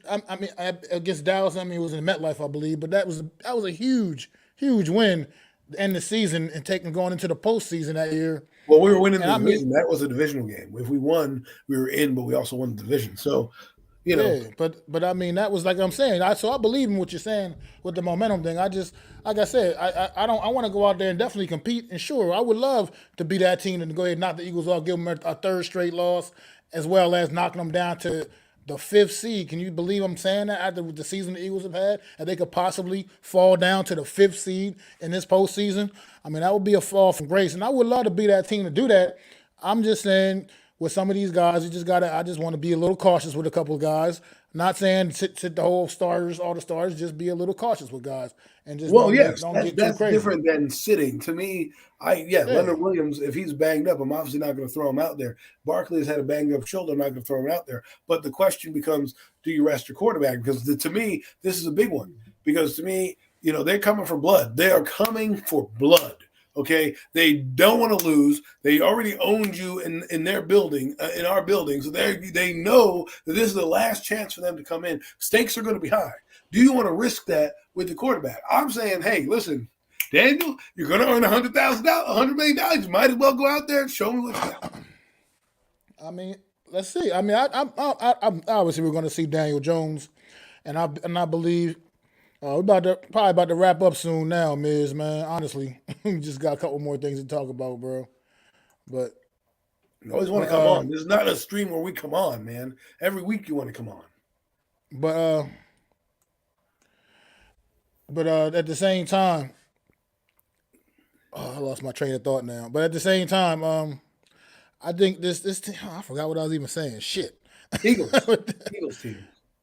Oh, like I said, this Eagle team, what I really want to focus on this week, honestly, I want to see our offensive line. I want to see the offensive line play. Good test. I want to see, because this offensive line got absolutely destroyed a few weeks ago by this Eagle defense. And I want to see if against the Colts, granted it's not the same level by no means, but at the same time, was that just smoke and mirrors? Because the offensive line played really, really well on Sunday. Really, really, really well. Probably the best game I've seen the New York Giants offensive line play in almost 10 years. It was that good. It was really that good of a performance by the O-line on Sunday. Well, that's what I'm saying. It wasn't a product of a bad team. That's what I want to see. I want to see Evan Neal against these, because Evan Neal in particular against these elite pass rushers of the Philadelphia Eagles. Man. They're going to be coming, man. And because he took a step, I felt like he played probably his best, most complete game of the year on Sunday as well. And I want to see. They did play a good game. Well, if he can still continue to grow and mature and take that next step. So I'm really going to be focused hard on the offensive line. And since I'll get to be at the game, it'll be a lot easier for me to really watch. Oh, my God, you're going to be at the game. It's going to be awesome. Yes, sir. I'll be at that game on Sunday, man. Don't get locked up. Oh, I definitely I almost did once in the vet years ago, back in the day. But but that's a whole talk about that another time. No, we'll talk about that off air. But just how you feel this one shaking out though, Adam? You think we can go on there and take care of the Eagles on Sunday, man? It's one of those games where I want them to win because I want them to build. Like the thing is, the narrative has changed. You're going into the playoffs now. Let's start to develop the win. Like everyone's like, yeah, we're happy for the playoffs. Let's go make some noise. Start with beating the Eagles. Start with spoiling their season. When's the last time you can say we could spoil the Eagles' season? They've spoiled our seasons a lot. Okay, they've spoiled a lot of stuff that we've done. How about we be the guys that can spoil their season and make them lose the division, and not only lose the division, but go to the fifth seed and have to make them climb to that Super Bowl and have it be disappointing if they don't get there, right? Because think about that. They're the third seed. Maybe the 49ers are number one. The Cowboys are now number three, and then it becomes a different ball game, right? A whole different animal that you're playing. And now maybe Tampa Bay matches up better against the Eagles than they do the Cowboys. Who knows? Yeah, too though. I love going to Philly wearing all my New York Giants stuff and watching heads turn, man. When I walk through the Philadelphia airport or when I'm just in Philly for anything, hanging out, I make it a point to really go extra New York Giants every time I go to Philly. You seem like a guy that they're not going to mess with. You know what I'm saying? I never had too many problems. You know what I mean? But you got a deep voice. No messing with you, man. I love walking through Philly, city of Philly, with all my New York Giants on, man. All my New York Giants gear. I went to Philly once and it was dirty. And I was like, I'm never coming here again. Filthy ass place. It's definitely one of my favorite things to do, man. I think it's hard for me here. I'm still on the fence, and I usually don't put my prediction out until my preview show, man. No, don't do it. But it's called Call the Tease. But yeah, I just you know how it is with these Eagles and this giant rivalry. It's just favored the Eagles so much in my lifetime, man. It's just frustrating. What's going on, Jeff, man? Thanks for stopping in, bro. But yeah, so I'm gonna hold my prediction. For my preview video, man. But how about this? We'll see what happens. Giants in an upset. What not?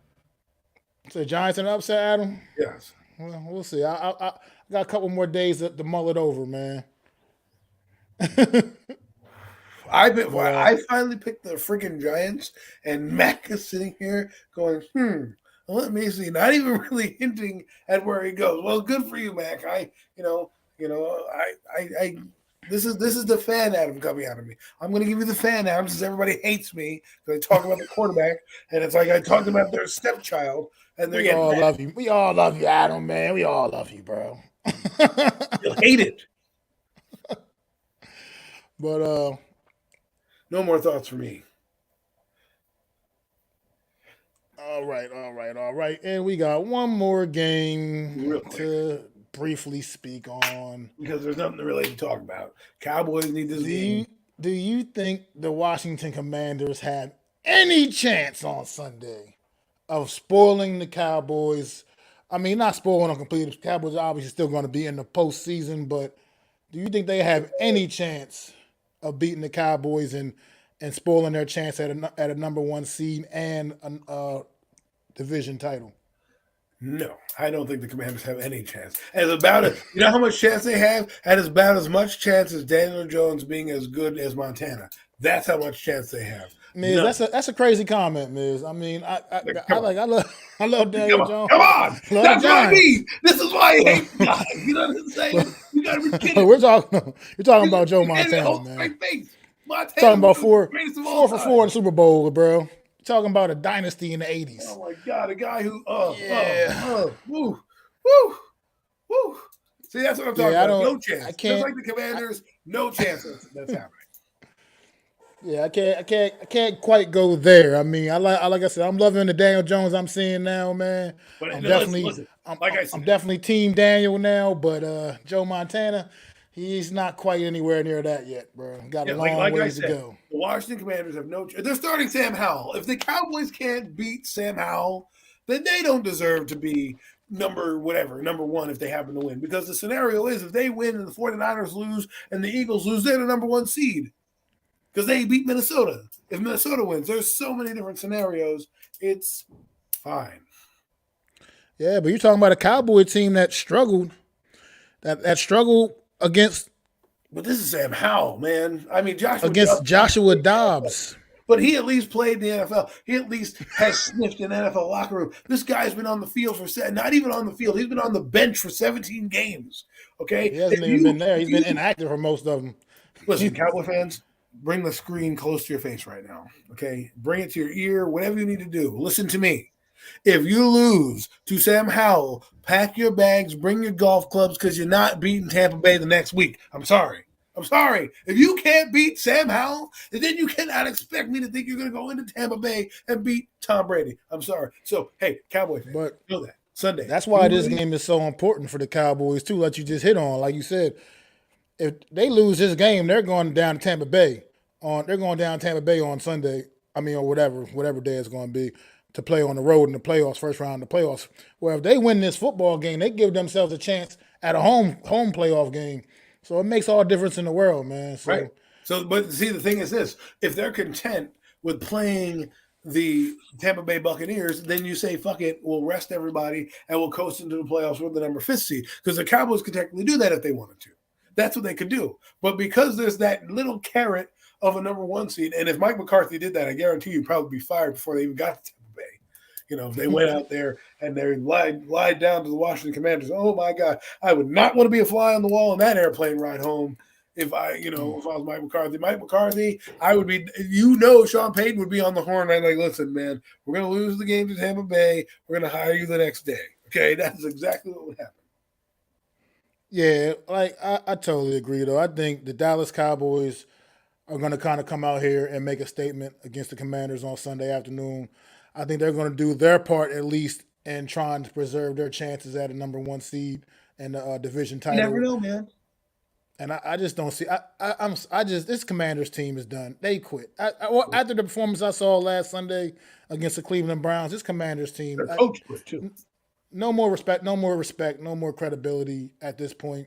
And I can't see them going out there and even having a chance in this game against the Dallas Cowboys on Sunday. I think the Cowboys absolutely are going to blow this team away. And you made me dangle Sam Howell out there, and you're telling me they're going to blow him out. I think they're going to absolutely smoke them. I mean, Sam Howell is going to get introduced to the NFL in a very, very tough way with the Dallas Cowboys defense bearing down on him all day long. That would be interesting. If he came out there and became the new thing, like when then everybody would be like, "Oh, you should have played Sam Howell all season."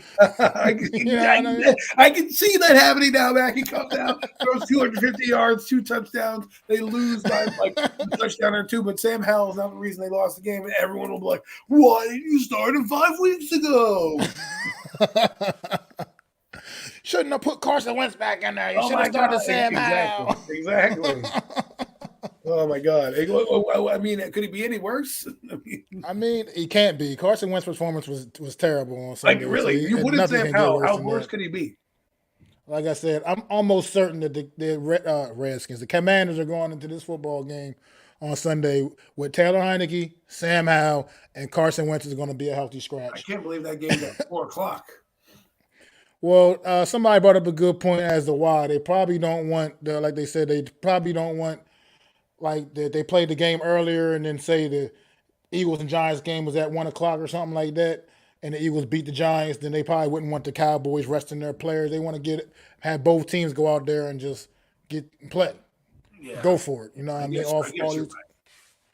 I'm not sure, but somebody brought that up, and it seemed like it's a pretty reasonable point. But yeah, I think the Cowboys smoked the Commanders here. I don't think this is going to be even remotely competitive in any way, shape, or form. But we'll see. That's why they play the game. And Sam Howell might come out there and be the next greatest thing since sliced bread for all we know. He might come out there and he might. God's ears for the Commander fans. Excuse me. He might be the next. He might come out and show he's going to be the next Joe Montana. Oh, he come out there and be all of a sudden become the next league's Joe Patrick Mahomes. Daniel Jones. We don't know. We don't. That's the thing about this. You never know. We haven't seen this kid all year long. Maybe he will come out there and surprise some people, but I just don't see it. And with that being said, just want to say one more time about prayers up to Damar Hamlin, his family, and friends, and everybody, all his loved ones, supporting this young man. Out there, almost literally, almost lost his life for the game he loves, and technically did for a couple of minutes on the field there on Monday night. Like I said, one of the scariest, the scariest thing I've ever seen all my years of watching football. So definitely want to continue sending prayers to him and his family, and hope that this kid can make a recovery, not a recovery to get back on the football field, a recovery just in life in general. Right. Because this is about life. This is not about football with him right now. He's not dealing with a football injury. He's dealing with something far more serious than that. So just continue sending prayers his way, man, and hope for the best for that young man. It is heavy. It is a heavy week, Yeah. Going into it. This is supposed to be week 18, supposed to be fun, supposed to be exciting, supposed to be, hey, the end of the season, we're celebrating because we made it this far. And, we have this that we have to worry about. And like we said, this is bigger than the game, bigger than football. And let's hope he pulls through, right? I mean, like we said, just wake up, just be able to sit up in bed, be able to, see his family again. Open his eyes, whatever it takes. We're pulling for you, kid. And absolutely, man. Like I said, the way the whole entire league has come out, man, supporting him in this situation. They put this number on his helmets across the league. That's what they should do. They should absolutely do that because, like I said, it was a sad thing. I mean, people shedding tears. I mean, I shedded a few tears myself. I don't know the guy personally myself, but it's just the person. The human, yeah, there's human in me. We're all humans out there, and that put a whole different perspective on things, man. Listen, we've seen a lot of injuries. If you watch football, you see many different injuries. Gruesome, disgusting, guys, fingers, things like that, necks, even concussions, but nothing where somebody has had to be resuscitated on the field, or at least in this magnitude of a game, So, yeah. Yeah, absolutely. Good for you, Jeff. Thanks for that, Jeff, man. A lot of people have been doing that these last couple of days. His charity has been skyrocketing with the donations. So, I mean, and it's unfortunate it took something like this for it to get that level of a response, but at the same time, it's still very much appreciated, man, I'm sure. Yeah. And just like you said, we'll just continue to keep an eye on the situation and hope that this man can make a full recovery, man, like I said, and just get back to living a normal life. Well, that one's a little different, Jeff, because that one was a related injury to an event that happened. This we never know about cardiac. He could have been walking down the street and had cardiac arrest. You know what I'm saying? Things happen like that. So, Jerry Lawler's situation was on an actually episode, I think Monday Night Raw or something. Jerry Lawler. I was going to talk about Owen Hart from the. Well, Owen Hart was an accident when him coming down off the rafters. That was just a really bad accident. Jerry Lawler had right on a live air in a Monday Night Raw or SmackDown or something, one of the shows. He had like a heart attack right during like a commercial break. Came back off commercial and they announced that he had a heart attack literally during the commercial break. Right there. Well, things like that happen. It's tragic. And let's NFL, get the numbers out. Have people put this number on the back of his helmet. I mean, what better day to showcase it on Sunday? Say, hey, listen, we're thinking about you. I mean, obviously a number is not much, but I mean, hey, they do it for everybody, right? I feel like every game should have some kind of salute in the beginning of the game or something for this kid. Right. They tell me they can't get decals on their helmet. Wait, make the equipment guys work overtime a little bit. Pay them a little overtime. And put number 3 on the back of everyone's jersey to kind of honor him. They have every other billboard or saying that you want back there. Why not put a saying for, we missed you, Dad, Hamlin, something like that. How about they do that? Absolutely. So absolutely. I mean, I don't know where the Buffalo's playing at this week, if their game's in Buffalo or if they're on the road again. But we will be pulling for them, whoever they play. I'm sorry. Whoever the opponent is of the Buffalo Bills, we're pulling for Buffalo. Or the Buffalo Bills. Buffalo Bills are at home this week, so that stadium is going to be absolutely electric, and it's going to be an emotional scene up in that stadium. And I know if they're not doing it league wide, they'll be damn sure doing something up in that stadium for that young man in Buffalo on Sunday. So look forward to seeing whatever kind of tribute they may have. Buffalo, play your hearts out. There's no excuse for this game. They absolutely will. And they're playing against the Patriots, I believe. That's a big, important matchup as well. And for the Patriots, have a lot on the line in that game. Buffalo galvanize each other, pull together. So that's going to be one of the intriguing matchups anyway. And now it has even this much extra emphasis on it. So once again, just continue to get better. Hope for the best for Damar Hamlin. Like I said, only 24-year-old young man. It feels like no 24-year-old should be going into cardiac arrest. It's just not something you ever think about at that age. So let's just hope for the best for that young man. And with that being said, Adam, you got any more final thoughts? No, everyone. Thanks for joining us. You have a great evening. Mac, take us away.